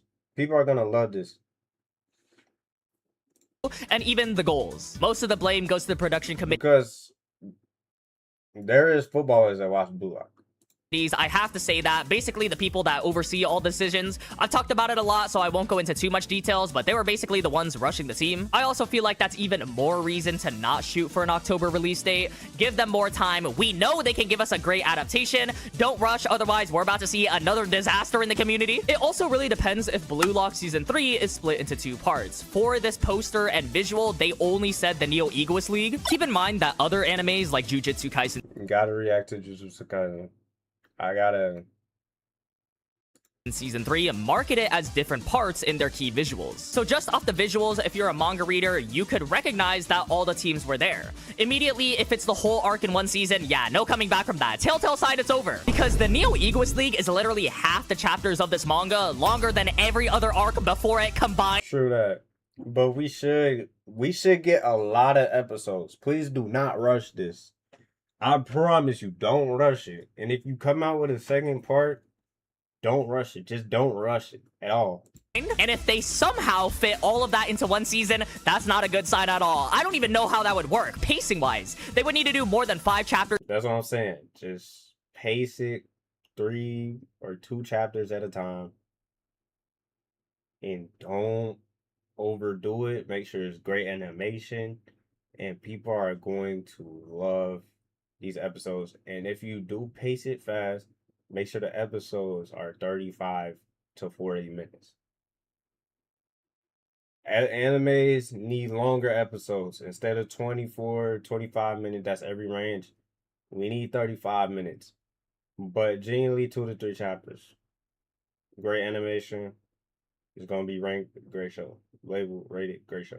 In one episode, so I really hope that isn't the case, and I highly doubt it. As of now, the information from my last video, though, of 8-Bit not taking as many projects as during the time of Season 2, they don't have to allocate resources towards the episode Nagi movie. I think we'll see an improvement in animation because of that. It probably won't be a drastic, huge improvement like it's Demon Slayer levels of animation. The Neo Egoist League honestly had a lot of... Another thing, Demon Slayer has crazy animation. Yeah, he just said that.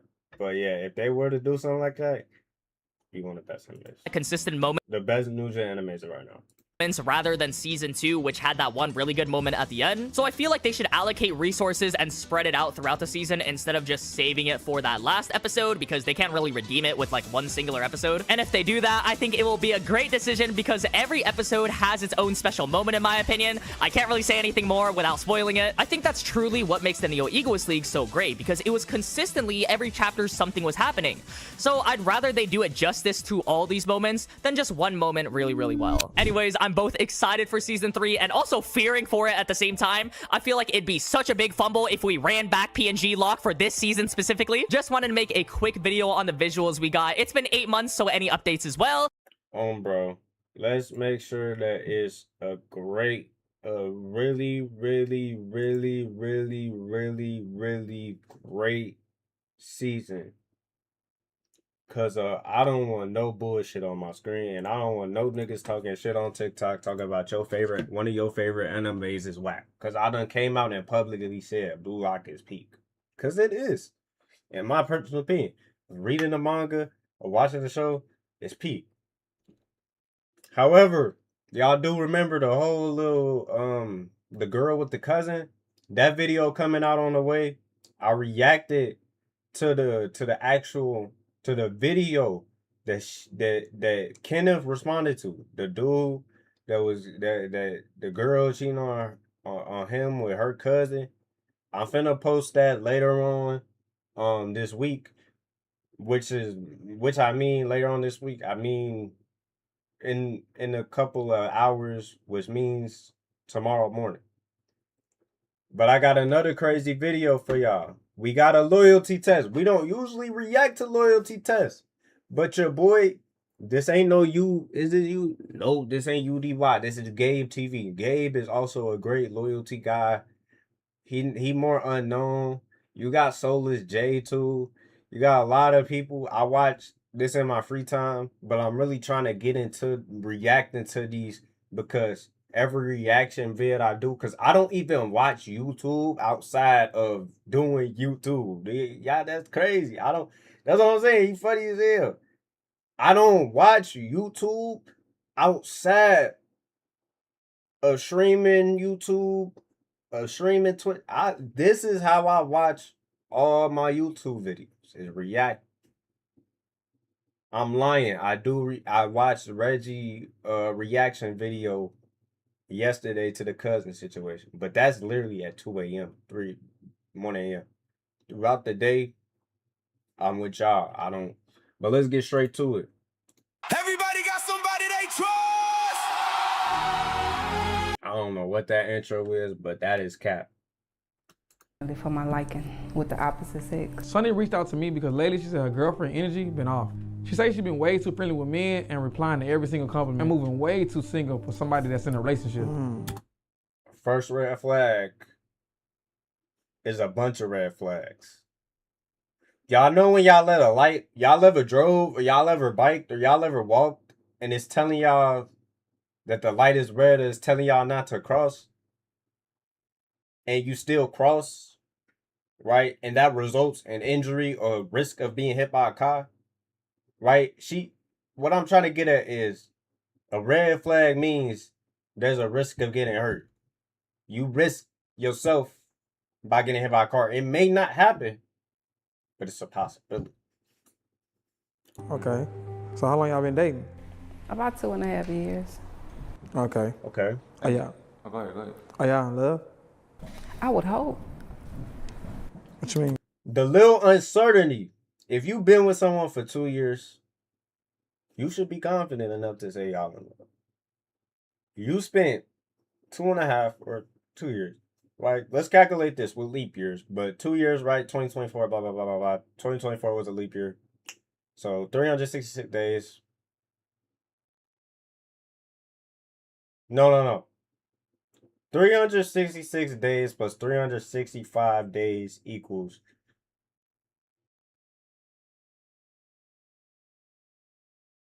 Give me a second.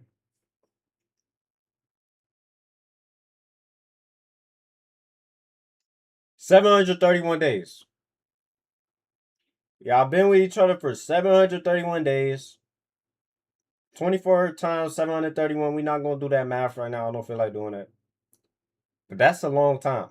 That's a lot of hours. That's a lot of minutes. That's a lot of seconds.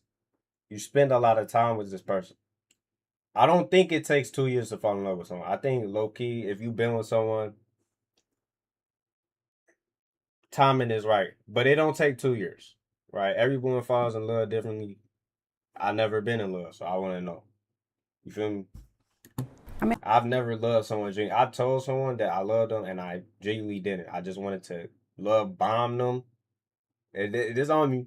I wanted to love bomb them and manipulate them and get into a relationship with them.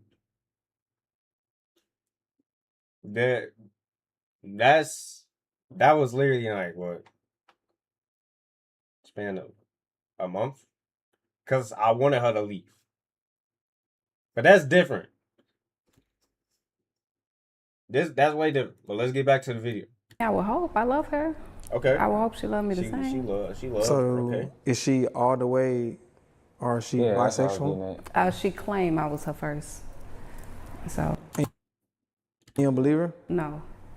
You don't believe her? I think she's a little bit too happy when she sees it. Well, how did she see it? Shit, exciting. Like, is she around? Like, Yeah, she be around. what she do? Too much. She be too damn happy. Bitch be happy at home. Like that. So you really just don't know? I don't know. I don't. But you think she would go for a nigga? Absolutely. Absolutely. Without a doubt. She's too friendly. All right, so this is Dino. He'll be playing decoy based on what you told me, because you said she's a chef, like personal chef, right? All right, so what happened, Dino, when you hit her up? So I just let her know that I'm on a like a fitness journey, and I'm trying to watch, you know, my diet and stuff like that. That being the hardest part of the fitness journey and shit. So she said she familiar with it, she has experience, she has a different kind of clients she got to tell me. I don't know if that's true or not. She cool. Yeah, so she listed off a couple of people, and I was just like, okay, there's something that we can do. And she was like, whenever I got time to send over my schedule, like the kind of foods I do eat, what I'm allergic to or what not to, and we can go from there. So I basically set it up to where, you know, she can come over, cook. I get like I guess you could say like a trial type thing first, and then see if I was somebody I wanna, you know, continue to hire or go forward with. But I mean, when I hit her up, everything felt cool. Like she was professional. It wasn't overly chatty. It wasn't, you know, she was just like, okay, let me know the date time. I gave her date time, address, and So I mean that's a good sign. But we gotta see how this gonna play out. You feel me? Cause good signs don't mean right. Cause look, one side of the sky when it's raining, like one side is sunny and then the other side is dark. Until the clouds come over to you. So you really gotta think. Is the clouds gonna come over to her?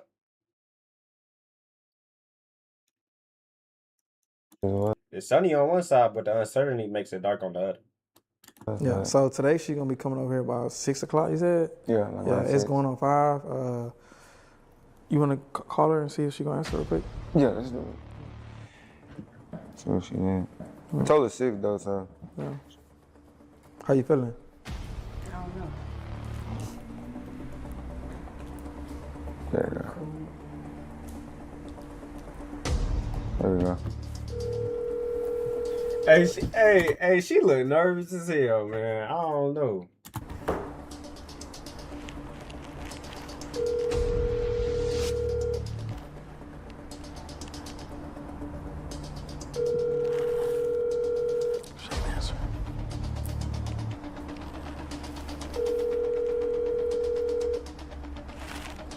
She bullshitting. She bullshitting. She is gonna answer. Please leave your message for. Yeah. You probably But she probably just maybe close to time. We still got a little time left. There she go. It's her. Hello? Hello. Yo, Trent. Yeah.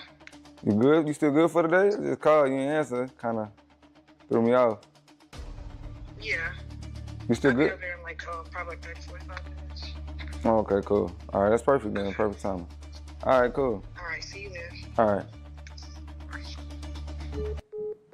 So yeah, like 30, 45 minutes. All right, I bet. All right, it's good. So we already got the camera set up, and we're gonna go upstairs, head to the command center. You're gonna watch everything live, see what's going on, and then we're gonna find out if she's loyal or if she's for the streets. Look, before we do get into it though, like what's a no or don't do? Hey, push it to the limit. Just push it. Yeah.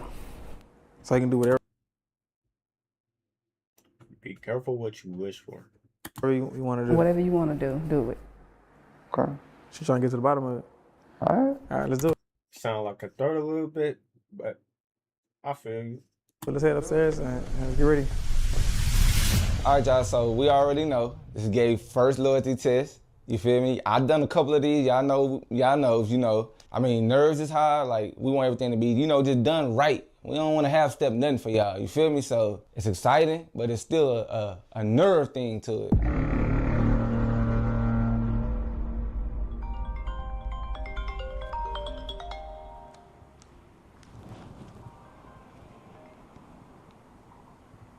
Hello?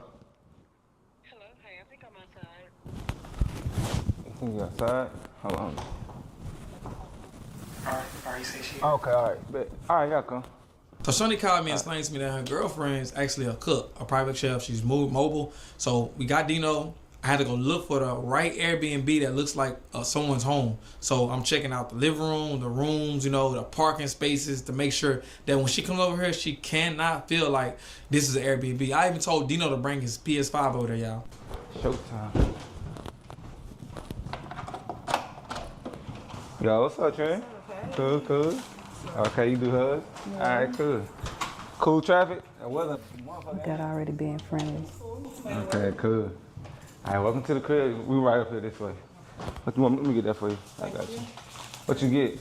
I'm not a vegan now. I'm just healthy. Just a little one, two, little chicken. Okay.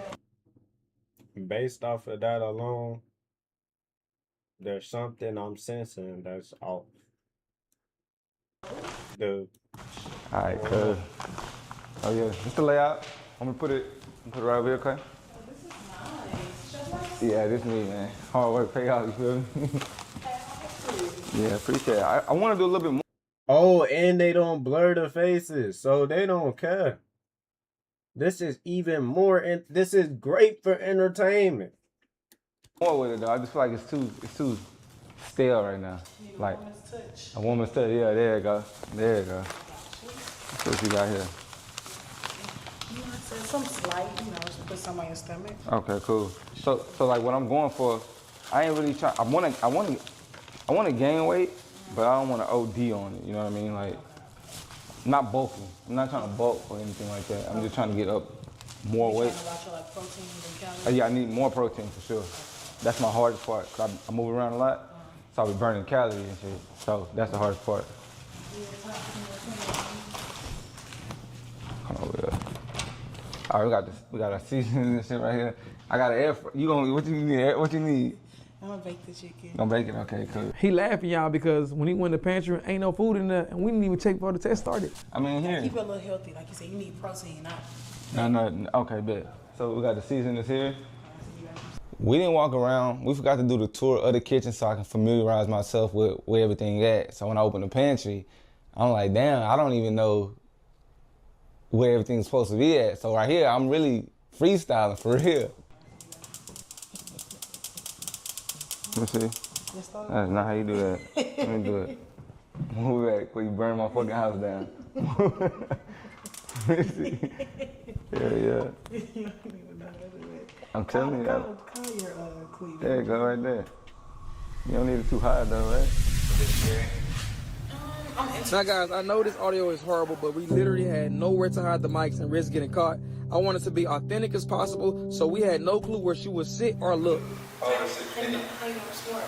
Because I was best stop talking to you. I ain't gonna lie to you. Y'all been like hot fans over there.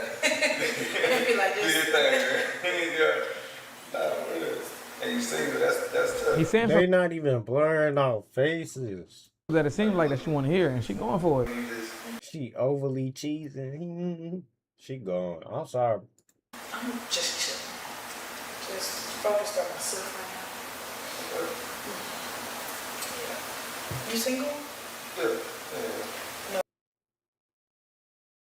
No friends or anything? I mean, I'm not a creature of solitude, so yeah, I got friends. She is a little bit too friendly. Too friendly. Not really. Not really. Am I looking? Yeah. Yep. Who's fine? I be. Now y'all watching the same thing I'm watching? She ain't doing good to me. Busy. As far as my career, being bad and all that shit, I just do a lot. So I gotta try to find somebody who can, manage that. Also understand that. Okay. I'm not. You know how like most niggas like babysitters now. Like, be with their girlfriend all the downtime and all that shit. Yeah. And women I have came in contact with a bit more, so kind of want that, but I move around a lot. So I've yet to come across that. What's your type? Got a little smirk on your face. I mean, really, I don't know. Don't have a type? She is going. We all got a type, but I wouldn't say, like, I would say, Like within specific, just this physical or which, like, I mean, what's your type? Like off the rip, like okay, let me think. So off the rip, like medium tone, dark tone, light tone, tall, short. she was real smooth. Like, she was going for everything I damn near said. Like, even like how she was, how she presented herself, and she was just like overly comfortable to me. Especially being somewhere that, you know, it's a new place. Nice body, nice frame. I'm more of a, I like a pretty face. Yeah. You know, Like you a slimmer frame or you like the detail thickness? come on, man. I'm like, if it looks good, I don't care. You feel me? But preferably natural. Natural, yeah. You don't gotta have no crazy ass. Like, you don't gotta have a fat ass. You ain't gotta have all that. Now, usually I would never do this, y'all, but Dino spends a lot of time chit-chatting with her, so I'm just gonna fast forward to the good parts. One thing I noticed is she was obviously getting comfortable and closing the distance. And right here, I knew it would be a long night.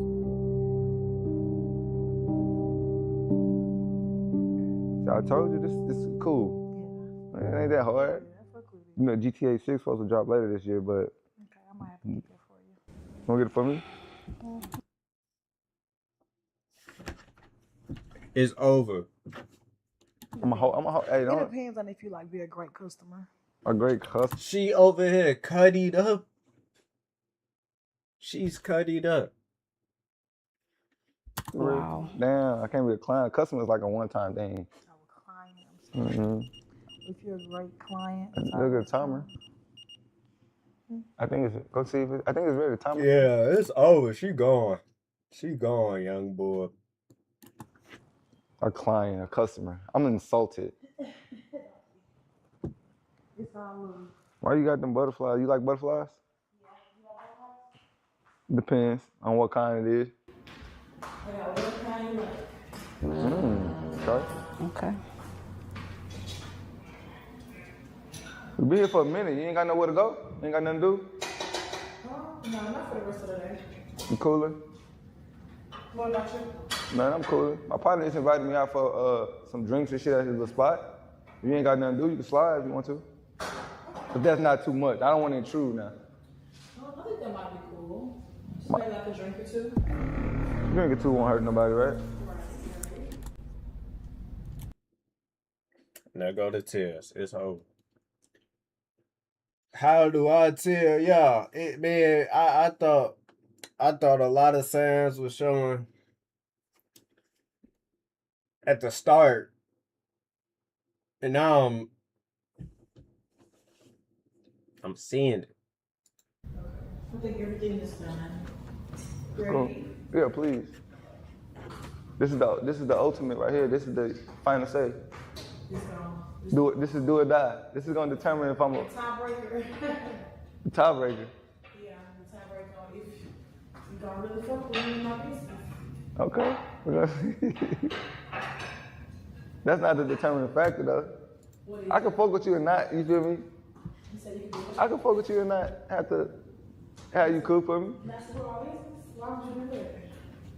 I believe in, like, you know, it's worth supporting me. Well, I ain't gonna just support it because, you feel me? But you good company though. I can still, you know. You good company. All right. But that's at worst. That's at worst scenario. Okay. Well, hopefully it'll be that way on both ends. Business and not business. You said business and not business? That's cool with you? All right, think about it. The editors don't make it no better for I should have started dying. What the fuck is bro? Come back. Business and not business. You said business and not business? Like what in the trailer for a horror movie music is that shit, gang? All right, think about it. Look at her face. She like, nah, my whole goal, man. I'm doing.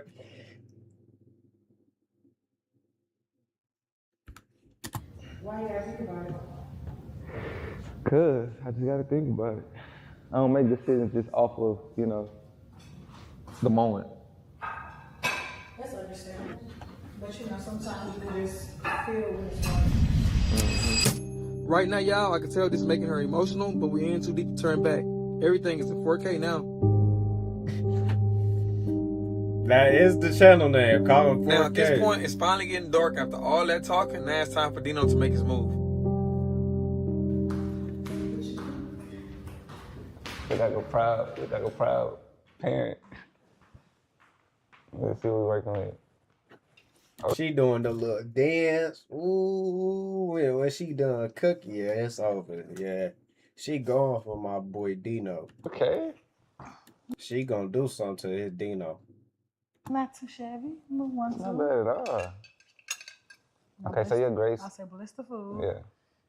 You gonna say it? Dear God, bless the food that we're about to partake. Bless the hands that prepared this meal. Amen. Amen. Keep going. Wait, what they cooked though? You lead up. What's this right here? The skin? Yeah. For the crunch. Homemade mashed potatoes. Okay. Mashed potatoes, okay. Cool. You look. And chicken, mate, yeah. This is broccoli. What you think? Hold up now. My honest opinion. Yeah. I ain't gonna lie. That's it. You can get out of my house. No, I'm playing. It's good. I fuck with it. Nasty. No, it's good. It's good, for real. I fuck with it. This is good. I can do this. I like this. This is That good. bit. Okay. Don't scare me like that. You gonna hurt my feelings. Nah. If it was bad, I would tell you. This is good. This chicken hot as fuck. Oh, that chicken good. Look at that brownie. It's hot too. Be careful. Well, yeah, you will. Ooh, yeah. I told you, you was rushing me to get out the oven. That's what I'm saying, yeah, bro. We all know that push on bro. Bro, shit is hot. Damn. Oh, yeah. Good. Mm-hmm. Hot, though. I'm gonna cool down a little bit. Almost. Yeah. Nah, let it cool down. You was too busy trying to rush. I know you should have seen you coming off that shit. Mm-hmm. No, that's good, though. I fuck with it. And you been doing this for how long? You said 3 years? Yeah. Meal prep, like working, or you been cooking for 3 years? More so cooking. I just kind of got into meal prepping maybe like last year. Hmm. Okay. That chicken good. Give me some. Please. Mine's hot. Mine too.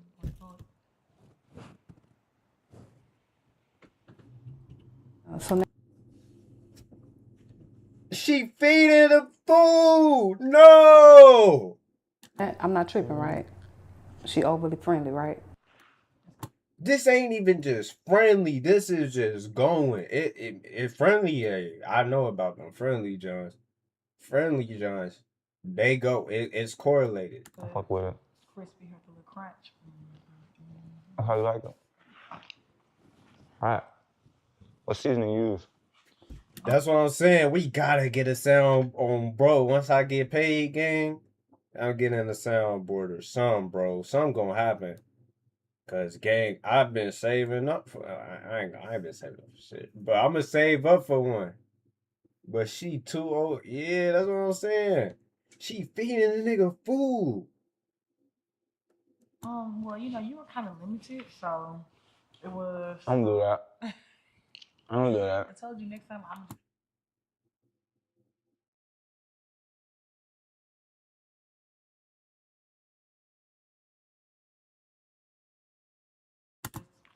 I didn't know that you needed like seasonings too.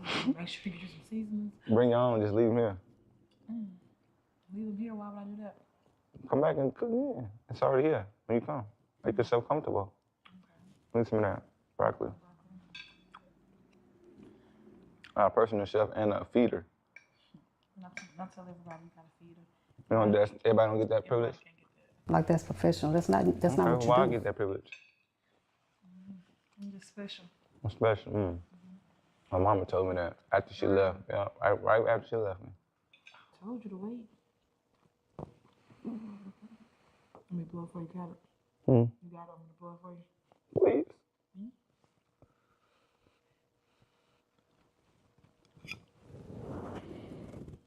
It's not that hot.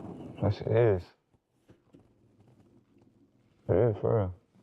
What can I do to make it better? I'm drink some. It ain't even my girl. And I'm like, damn. Yeah, bro. You was rushing me. You want something to drink? Water's cool. Please. That ain't bad at all. If I would've known it was gonna go this good, I would've told you to spend the night bag.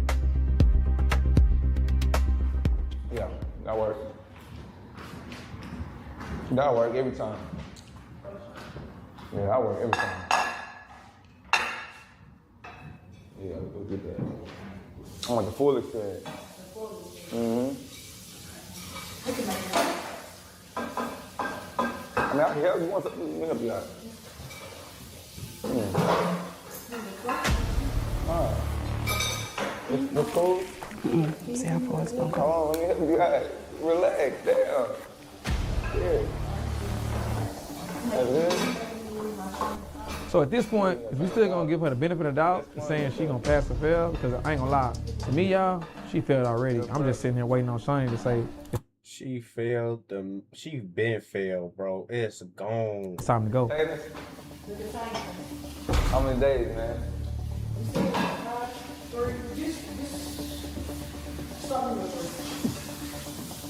Try to do it 3. All right.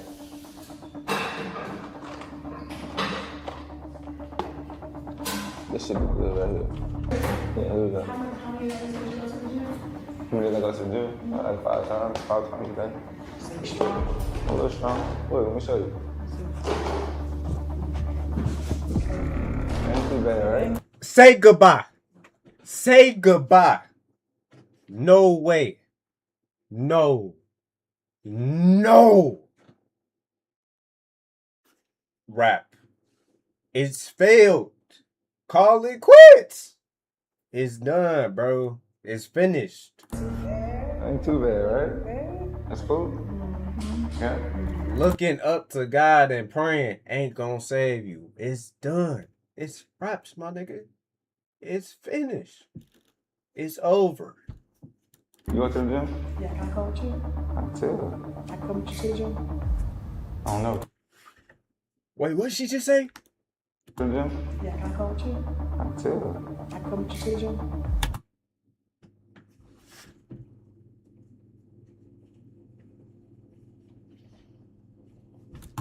I don't know, can you? I want you to get no shit now. Why you keep saying that? And so now she's saying she's single. Yeah. You got All right, y'all, so here we go. go.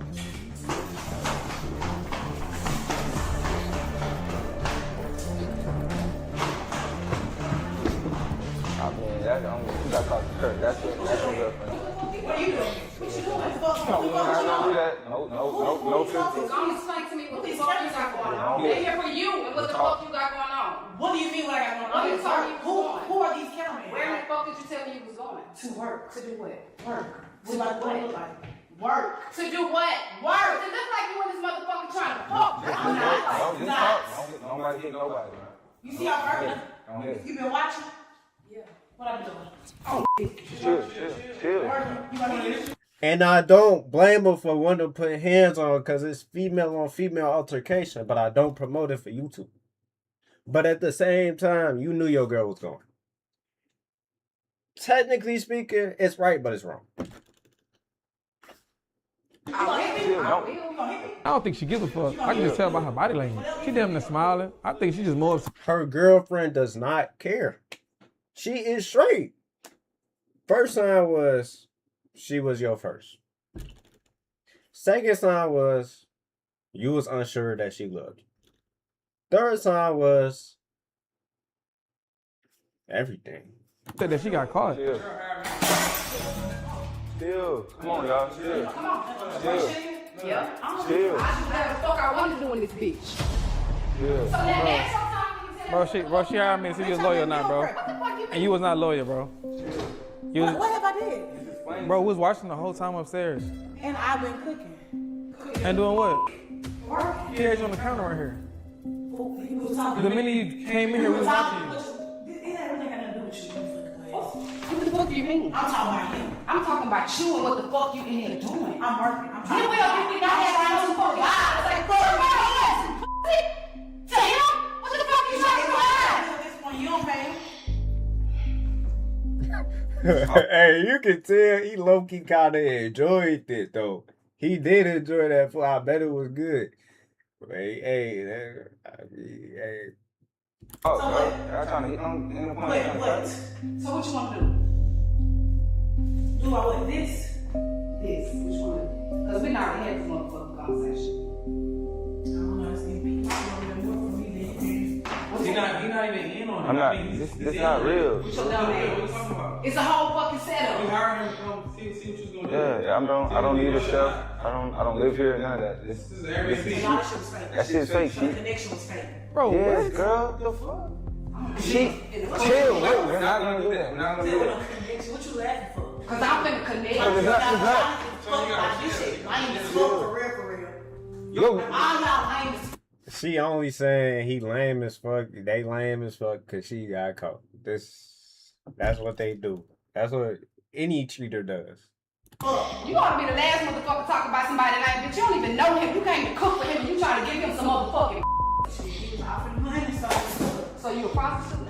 never. Just been. I can't fucking tell. Okay. You ain't got to get shell no motherfucking to pay no motherfucking bills. Do you got the fucking money? Yep, I do. Where is it? Fucking do. Where's it? It don't fucking matter. Get to me. For what? Fuck you mean? bro, y'all not. Just chill. Talk. You gotta chill, All Sonny. that fight shit you want to fight for. Ready for her to go? You ready for her to go? For what? I ain't got paid. I'll pay you. I got you. Pay me. How much is it? Pay me. You ain't got to pay her. For real, I I got need you. extra because I ain't pay her I got shit you. extra ass. Oh, I got you. I Look, need extra. look, I got you. Okay, she can go to what the fuck she here for. All right, I can touch my own shit. all right, come on, you gotta go. Time to go. What? You get the fuck Time to You go. need to go to what the fuck Dino, get you over, Dino, get over there, Dino. Get over there so she can go. Sonny, chill. I want to put these cameras out. We got time for all that Come on. shit. Go ahead, go. What you do it. I bet you won't make it to the house. Bet you won't make it to the house.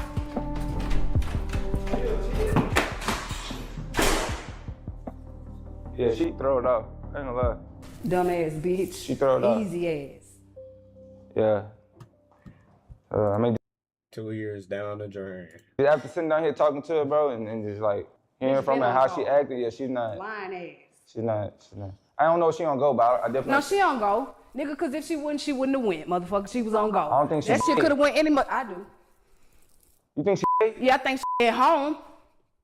And then when she get around niggas, it's a whole different motherfucking story. That's my whole fucking point. That's what I'm saying. You too mad to hear what I'm saying. Telling you. You hit Gabe up to ask him to do it. You got your answer. Absolutely. And it was because you thought she was gay. Yes. She's not. I'm just saying. She's not. Yeah, me neither. I don't think she's. She not I think gay. she's. Yeah, she not gay. And bro ain't giving no bread. Yeah, like it's her. She might be bisexual. Maybe. No, I ain't with that shit. I ain't with that shit and shit at all. I'm not with none of that shit. I know what the fuck I want to know what the fuck I thought we had. So for me to come here and find this bullshit, it's fucked Yeah, man. up. I'm sorry. It went this way. You know what I'm saying? I'm sorry, God, it is what it is at this point. It's nice to meet you. Just don't do nothing crazy. That's all I can say. Don't crash out. Obviously, she ain't worth it, bro. Like, but y'all do. Why they believe zoom that's in y'all. on her feet? Absolutely. Advice. It's cooler heads prevail. Man. It ain't cool right now, so ain't no prevailing. So you might want to just chill, relax. You're more than welcome to stay a little longer if you need to. But you got your answer. Thank you, I appreciate it. If it's solid. Damn.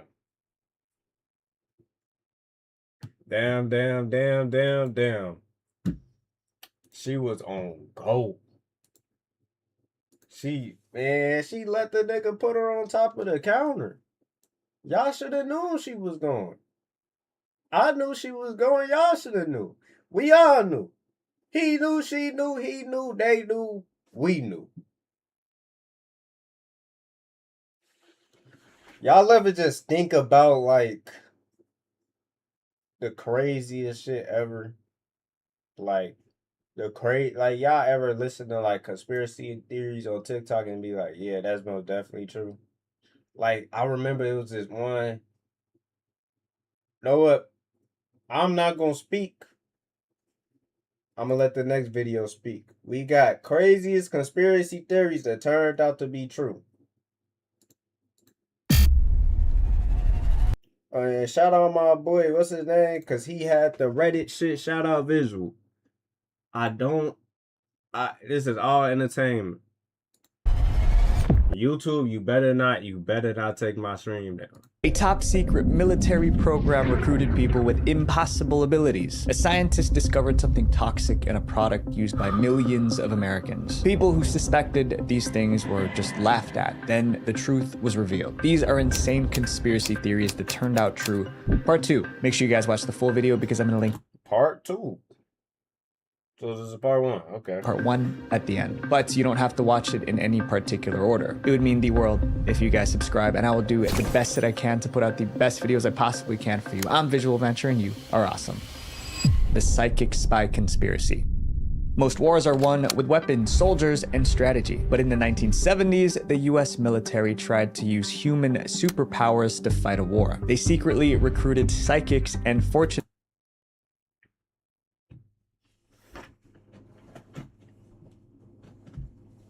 Superpowers? True.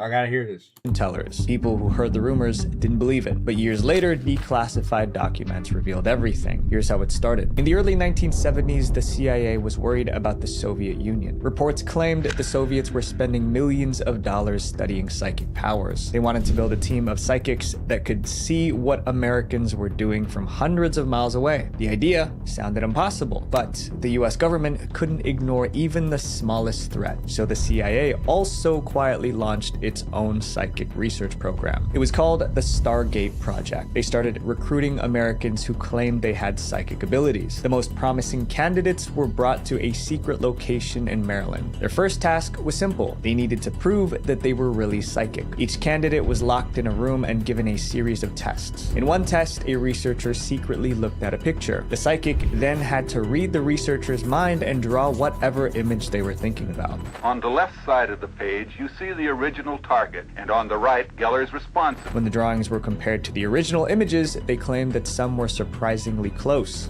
In fact, this is the most off-target of the drawings that he did. Interesting. Candidates passed the tests. They were ready for their first psychic spy mission. The psychics were given... But who doesn't say that the paper could have been see-through? The coordinates of specific locations. Then they were asked to describe what was happening there. They called it remote viewing. Once they started talking, the researchers were stunned. It seemed that a lot of their information was quite accurate. We were finding information that saved lives that couldn't be found in any other way, not even through spy-in-the-sky satellites or ground agents. Some psychics could reportedly see into Soviet military bases. Their descriptions were incredibly detailed. No one could explain how they were supernaturally seeing these things, but those running the So like when 11 was in the bathtub in Stranger Things when she was still alive when the shows. Okay. That was real. They had psychic abilities like that. That's crazy. Program were satisfied. Over the years, more than 20 psychics were employed. They took part in high-level intelligence missions, but the entire program stayed top secret. Then in 1979, Project Stargate was given its biggest challenge. That year, a Soviet plane crashed somewhere in the jungles of Central Africa. The aircraft was full of secret codes and valuable technology. Americans wanted to find it before the Soviets did. Recovering it would give the US a huge advantage in the war. For weeks, US satellites scanned the area, but the jungle jungle was so thick they found nothing. The clock was running out. The US was desperate, so they turned to Project Stargate for help. For this mission, they chose a psychic named Rosemary Smith. Rosemary was handed a map of Africa and asked to find the fallen plane. They gave her no other information. According to those in the room, Rosemary went into a trance. After a few minutes, she pointed to a spot on the map. Then she gave them exact coordinates. When the military focused its satellite cameras on that location, they found the plane, right where she said it would be. The US. Wow. So, if that was the case, why haven't we seen more people with superpowers? The US government was impressed, but there was no public celebration. The military wanted the psychic program to remain secret. Then someone opened their mouth and ruined everything. Somehow, an investigative reporter named Jack Anderson found out about Project Stargate. So he published a series of articles exposing it. He revealed how the psychic supposedly helped locate enemy submarines and planes. He also claimed they helped catch a spy. The news spread across the country, but instead of panic or outrage, people just laughed it off. The public simply didn't believe it. The government also denied everything. The Department of Defense claimed no money was spent for ESP or whatever sort of label you want to put on those programs. The story was treated like a conspiracy theory. Eventually, it was forgotten. Then in 1995, the truth finally came out. Some CIA documents were declassified, and they confirmed that the Stargate project was real. The CIA even admitted it. Not long after that, the program was shut down. But the reason surprised people. The government claimed the psychics were unreliable. In other words, it seemed their information was wrong most of the time. The program turned out to be true. But the question is, did these psychics just get lucky? This next chapter is about a theory that the government was actually killing thousands of its own citizens purposely. The poisoned alcohol conspiracy. In the 1920s, a terrifying conspiracy theory spread across America. A doctor claimed the government was poisoning alcohol to kill citizens. But if that was true, the question is why? In 1920, the United States government banned the sale and production of alcohol. The law became known as prohibition. Lawmakers believed alcohol was destroying American society. They thought banning it would reduce crime, improve families, and clean up the country. If they could ban it, all of America's problems would definitely, 100%, without a doubt, be completely and totally solved. Police raided warehouses and smashed barrels of alcohol. But almost immediately, the law failed. People didn't stop. The economy literally runs on, like, alcohol and drugs and all types of shit. So, I mean, I don't know how that would help, but sure. Drinking. They just started drinking. Especially at that time, like post World War I, and then you're transitioning into the Great Depression era. That would be a very stupid move to do. Drinking. But I do remember them mentioning something like this in history class. In secret. Almost overnight, a whole underground economy sprang up dedicated to smuggling and selling alcohol. If anything, alcohol consumption became more widespread as people sought to outwit the law. Bootleggers needed huge amounts of alcohol to keep up with demand, so they came up with a dangerous idea. They would turn industrial alcohol into drinking alcohol. Industrial alcohol was used in paint, cleaning products, and medical supplies. It was never meant to be consumed because it contained harmful chemicals, but that didn't stop them. Some people filtered industrial alcohol, bottled it, and secretly sold it in bars. As demand grew, thieves started breaking into factories. They stole entire barrels of industrial alcohol and pushed it into the black market. The government knew this was happening, but so these niggas dead ass like was drinking cleaning alcohol and turning it into drinking alcohol because they were that addicted to alcohol. So niggas was smart enough. Wow, that man. They couldn't stop the theft, so they decided to make the stolen alcohol undrinkable. The government sent a secret order to industrial alcohol makers. They told them to add deadly poisons to every batch. There was already some methanol in most industrial alcohol formulations, but the government added more, a lot more, to the point where it was sometimes 10% of the entire product. People kept stealing industrial alcohol from factories, only now it was poison, and they had no idea. It was bottled and sold across the country. Before long, there was a national national disaster. On Christmas Eve, 1926, 60 people were rushed to the hospital. They all drank toxic holiday liquor. 8 of them passed away before Christmas morning, and the crisis only got worse. The poisoned alcohol was everywhere. In New York City alone, over 1,200 people became seriously sick. Around 400 of them passed away. Victims would fall into a coma, and death often followed. The lucky ones, if you could call them that, would lose their sight, but at least they'd survive. No one knew what was causing this sudden medical crisis, but one doctor was determined to figure it out. Charles Norris was the chief medical examiner of New York City. He watched these bodies pile up, and he figured out what was happening. He noticed that the victims all had one thing in common. They had been drinking. So the poison likely came from alcohol. But bootleggers wanted repeat customers. They wouldn't poison loyal buyers. So if bootleggers were not doing it on purpose, who was? To Norris, the answer was obvious. Norris called a press conference. Then he accused the government of poisoning alcohol. But it wasn't a virulent flu or poorly chosen mushrooms that caused their deaths. It was alcohol that had been poisoned by the US government, which sounds like a conspiracy theory, but it's the truth. Norris called it a national experiment in extermination. He also said the government must be held responsible for the deaths that poisoned liquor causes. Almost immediately, the government dismissed it as a conspiracy theory, but a few people believed it. It became a debate. Those who supported prohibition said alcohol was illegal, so anyone who drank it was breaking the law and deserved whatever happened. Others could not believe their own government would poison citizens. The idea sounded too extreme. Norris needed undeniable proof, and he knew exactly how to get it. Norris contacted Alexander Gettler. Gettler was the chief toxicologist for New York City. Gettler analyzed the bodies arriving at the morgue. Then he carefully tested samples taken from confiscated alcohol. The alcohol contained massive amounts of methanol, also known as wood alcohol. Consuming methanol would destroy the nervous system and cause blindness, and it could end lives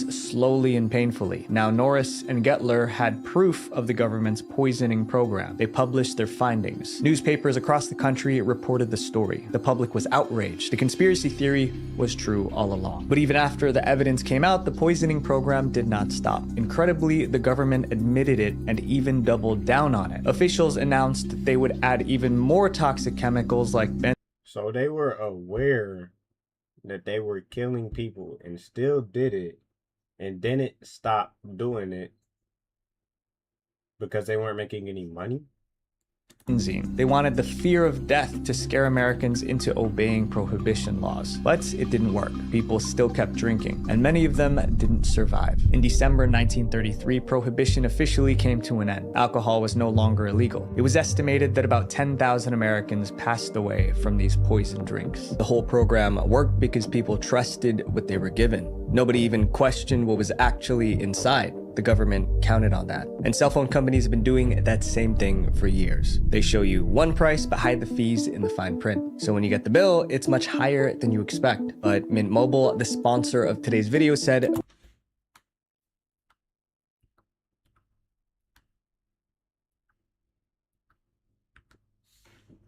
true, but here's why they can do this. Mint Mobile brought the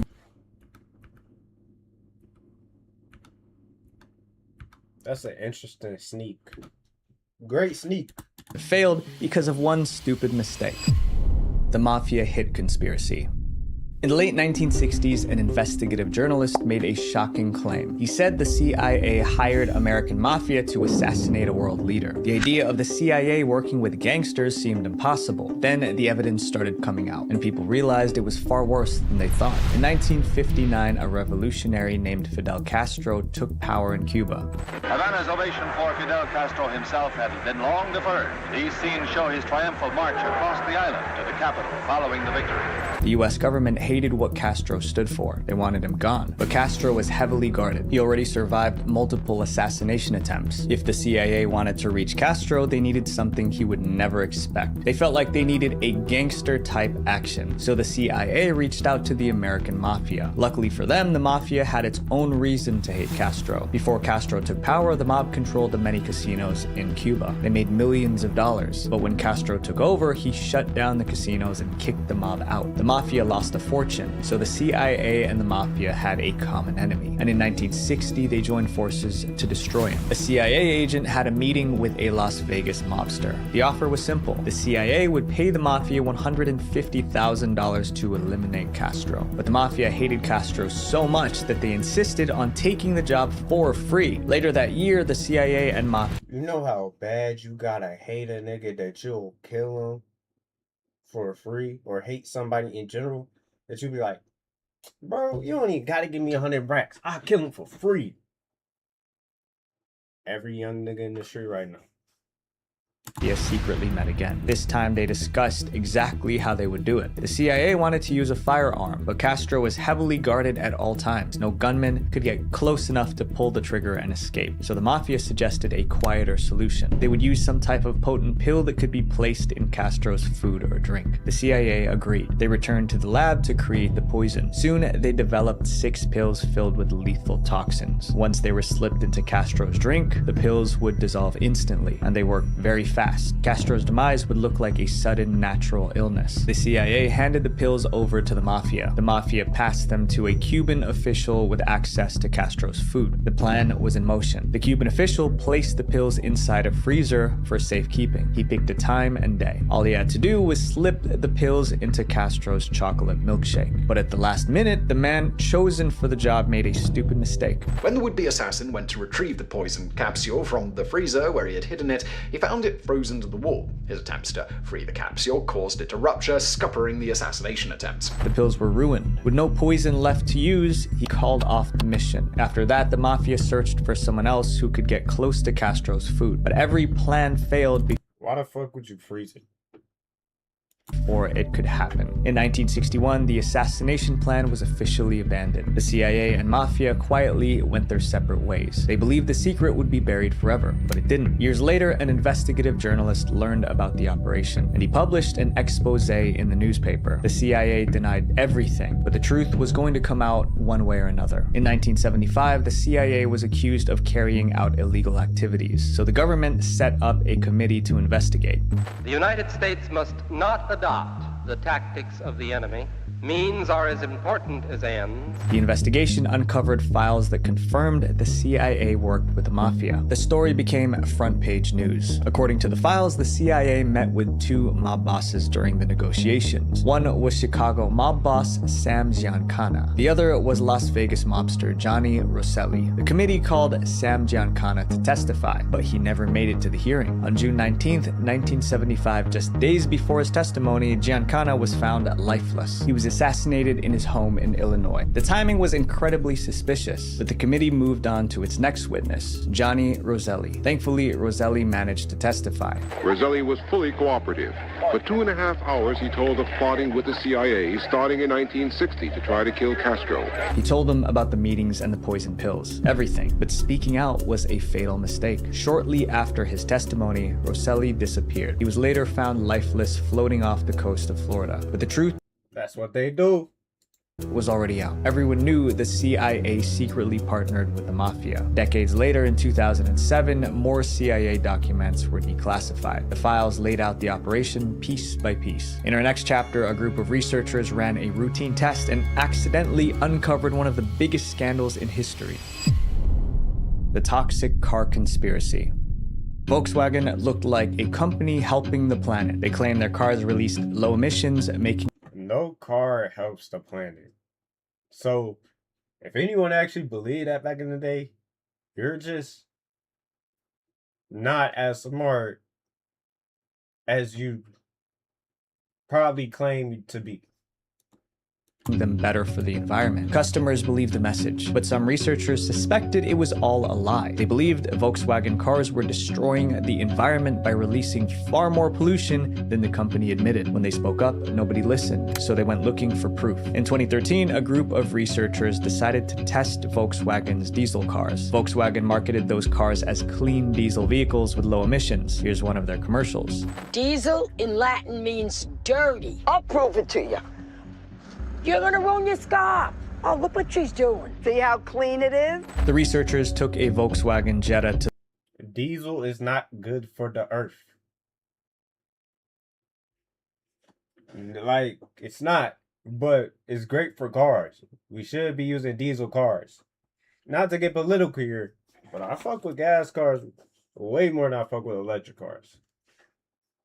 The lab and started their tests. It was a routine test. They did not expect to find anything strange. In the lab, the results were perfect. The car's emissions were low. Everything looked exactly how Volkswagen said it would. Then, the researchers took the car into the highway. That's when everything went wrong. On the road, the Jetta released emissions up to 40 times the legal limit. That meant it was more toxic than most cars on the road. The researchers were shocked because they tested the same car in the lab. And in the lab, the emissions were low. But on the road, it acted like a completely different car. The researchers double-checked their equipment by testing a BMW. The BMW's emissions stayed the same in the lab and on the road. But every time they tested a Volkswagen, the numbers changed. The cars seemed to lower their emissions in the lab. Then they seemed to raise them again on the road. There was only one explanation. Volkswagen somehow found a way to cheat the emissions test. The researchers dug deeper to understand how it worked. When they studied the car's software, they found what's known as a defeat device. This device could detect when the car was sitting still on a lab roller. Then it automatically reduced the car's emissions so it would pass the test. But once the car hit the road, it switched to normal mode, and the car released more pollution into the air. The researchers published their findings in May 2014. They accused Volkswagen of cheating emissions tests and lying to consumers. That scandal could have ruined the company. So Volkswagen replied immediately, but instead of admitting the problem, They have very affordable cars, so I don't think just like in the snap of fingers, you're just gonna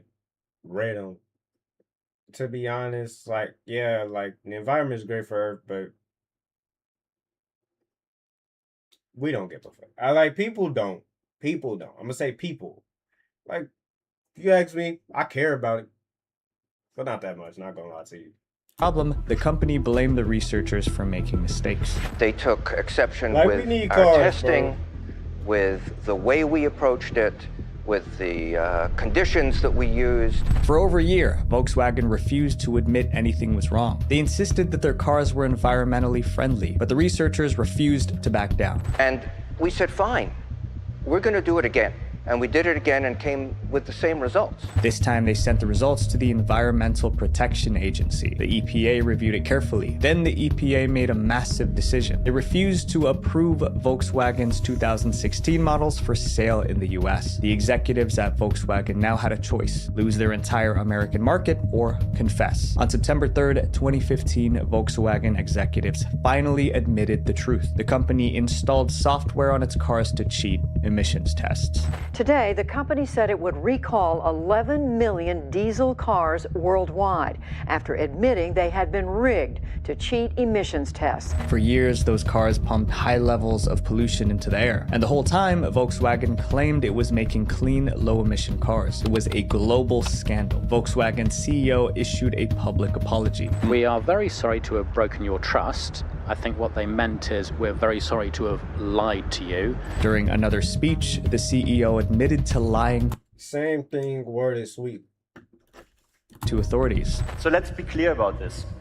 Our company was dishonest with the EPA and the California Air Resources Board. He eventually resigned. The company pleaded guilty to criminal charges. They paid over $30 billion in fines. Dang. It was one of the largest penalties ever handed to a car company. In the end, millions of people learned the truth. The car company they trusted was lying to them. Our next chapter is about a weapon the CIA built that could kill anyone, anywhere, and make it look completely natural. The heart attack conspiracy. For years, people claimed the CIA had a weapon that could give anyone a heart attack. All they had to do was point and pull the trigger. It was dismissed as a paranoid conspiracy theory. What, bro? What? I don't even, bro, I got this. Later, the truth came out in the most shocking way. The heart attack gun was displayed on live TV for the whole world to see. In the early 1970s, the CIA had a problem. They wanted to eliminate people they considered threats, but they needed a method that could not be traced back to them. However, every option left evidence. A bullet could be traced. Poison could show up during an autopsy. They needed something cleaner. So they turned to a young CIA researcher named Mary Embry. Mary's bosses gave her one assignment. They wanted me to find out if there was such a thing as as a poison that was undetectable, especially one that seemed to mimic a heart attack. They wanted a poison that left no trace. Even during an autopsy, Mary got to work. She tested dozens of toxins. Eventually, she found what she was looking for: shellfish toxins. Yeah, that don't even make sense.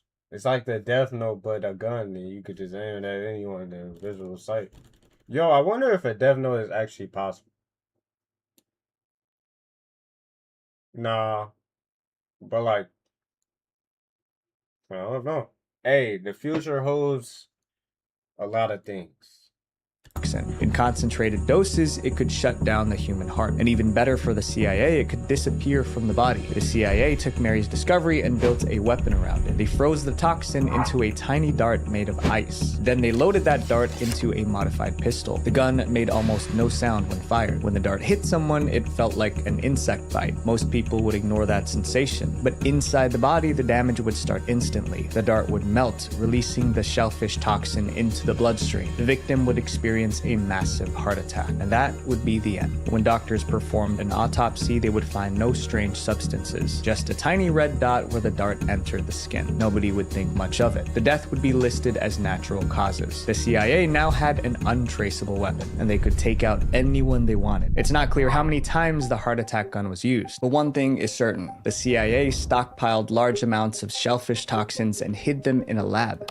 I don't want no problems with them boys. The shellfish toxin was the untraceable poison used in the gun. Over the years, things changed. In the mid-1970s, the CIA came under investigation. Congress heard reports that the agency was That was in the 70s, so imagine like now. They can eliminate the motherfucker easy. involved in illegal activities, so they formed a committee to investigate the CIA. Senator Frank Church led the probe. He and his team found a stockpile of weapons and toxins inside CIA labs and warehouses. One of those weapons was the heart attack gun. Eventually, the CIA director was invited before a congressional committee to answer questions. The hearing was broadcast on live TV. During the questioning, the pistol was held up for the entire country to see. The CIA director was asked about the weapon. Does this pistol fire the dart?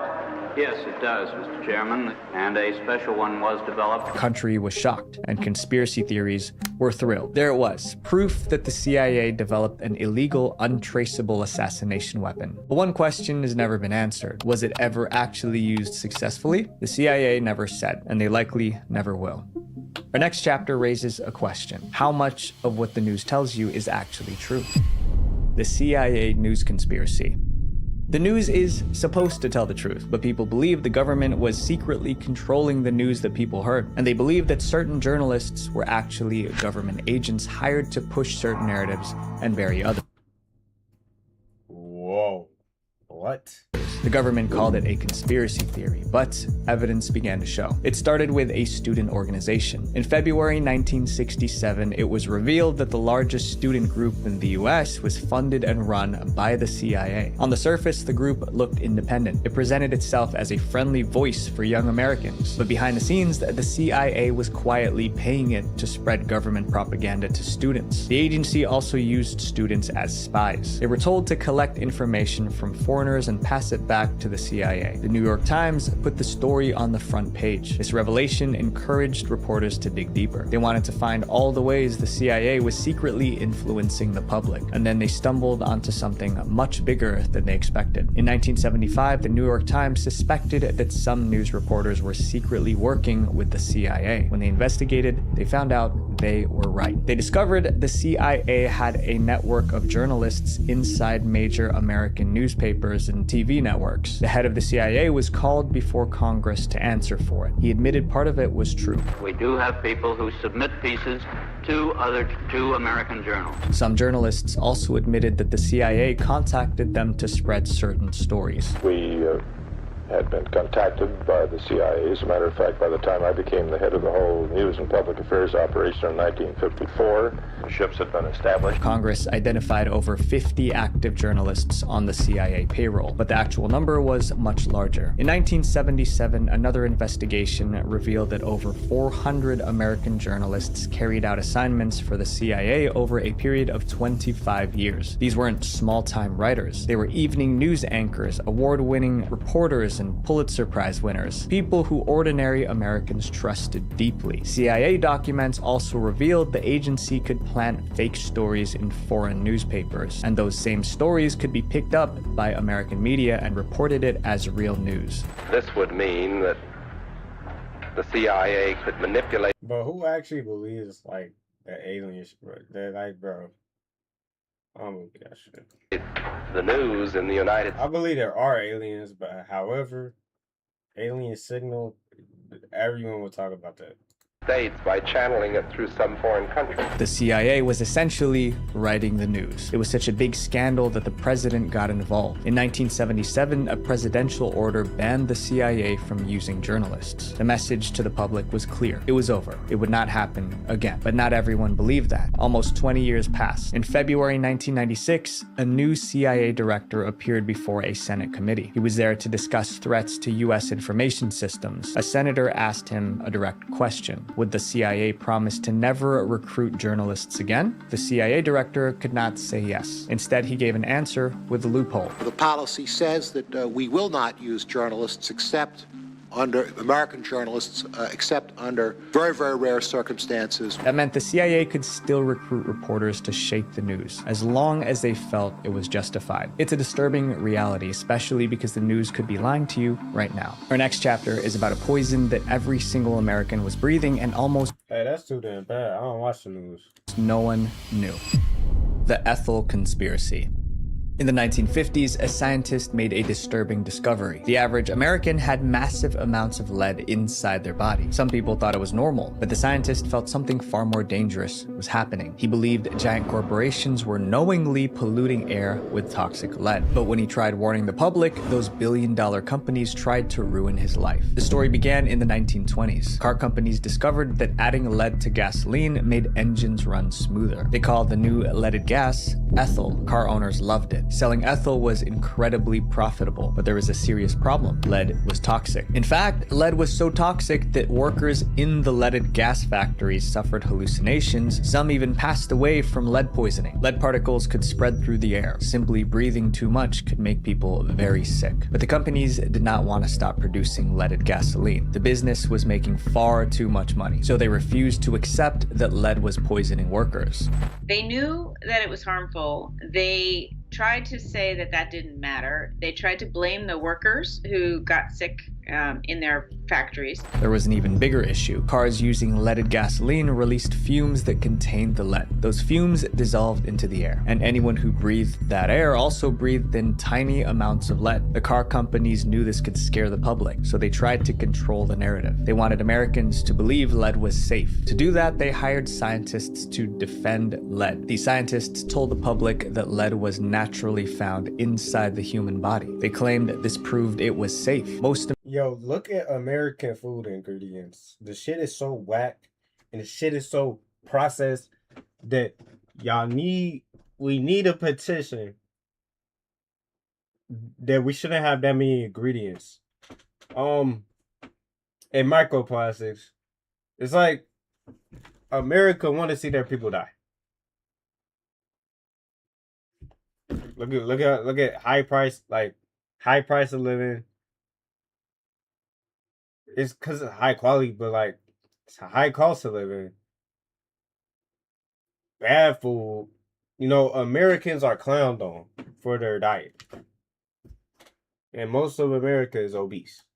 Americans believed it, and because of that, millions of people inhaled leaded gasoline fumes every single day without realizing the danger. But one scientist was about to uncover the truth. In the 1950s, Claire Patterson was a geochemist at the California Institute of Technology. He was trying to calculate the exact age of the Earth by studying ancient rocks, but he kept running into a strange problem. Every sample he tested was contaminated with lead. There was lead in the air, lead in the dust, lead in the rocks, lead everywhere. The contamination was impossible to ignore. Where was all this lead coming from? Then Patterson made another discovery. Americans had 100 times more lead in their blood than ancient humans. Somehow this toxic chemical was almost everywhere in America. Patterson decided to go public. In 1965, he published a scientific paper explaining his findings. He made one thing very clear: lead was dangerous to humans, and they needed to do everything to reduce lead contamination. The companies making billions from lead didn't like that. He was ruining their business, so they went after Patterson personally. First, they tried to destroy his career.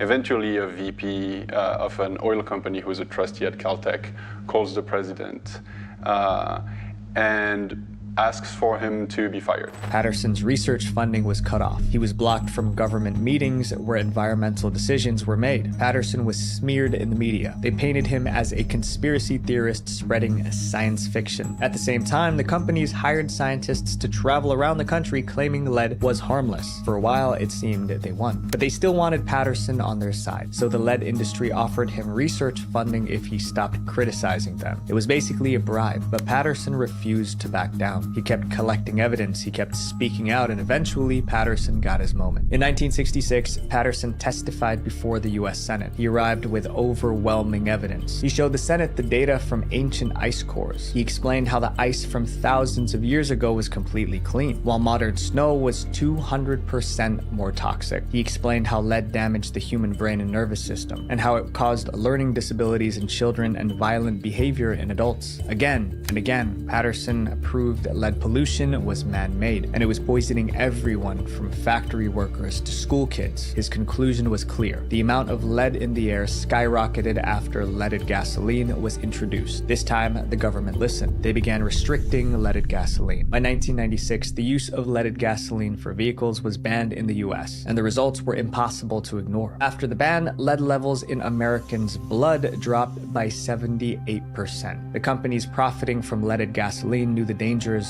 from the beginning, but they chose profits over public safety. And one man fought a billion-dollar industry to save the health of a nation. So the next time you go to a gas station and see the word unleaded, now you know why.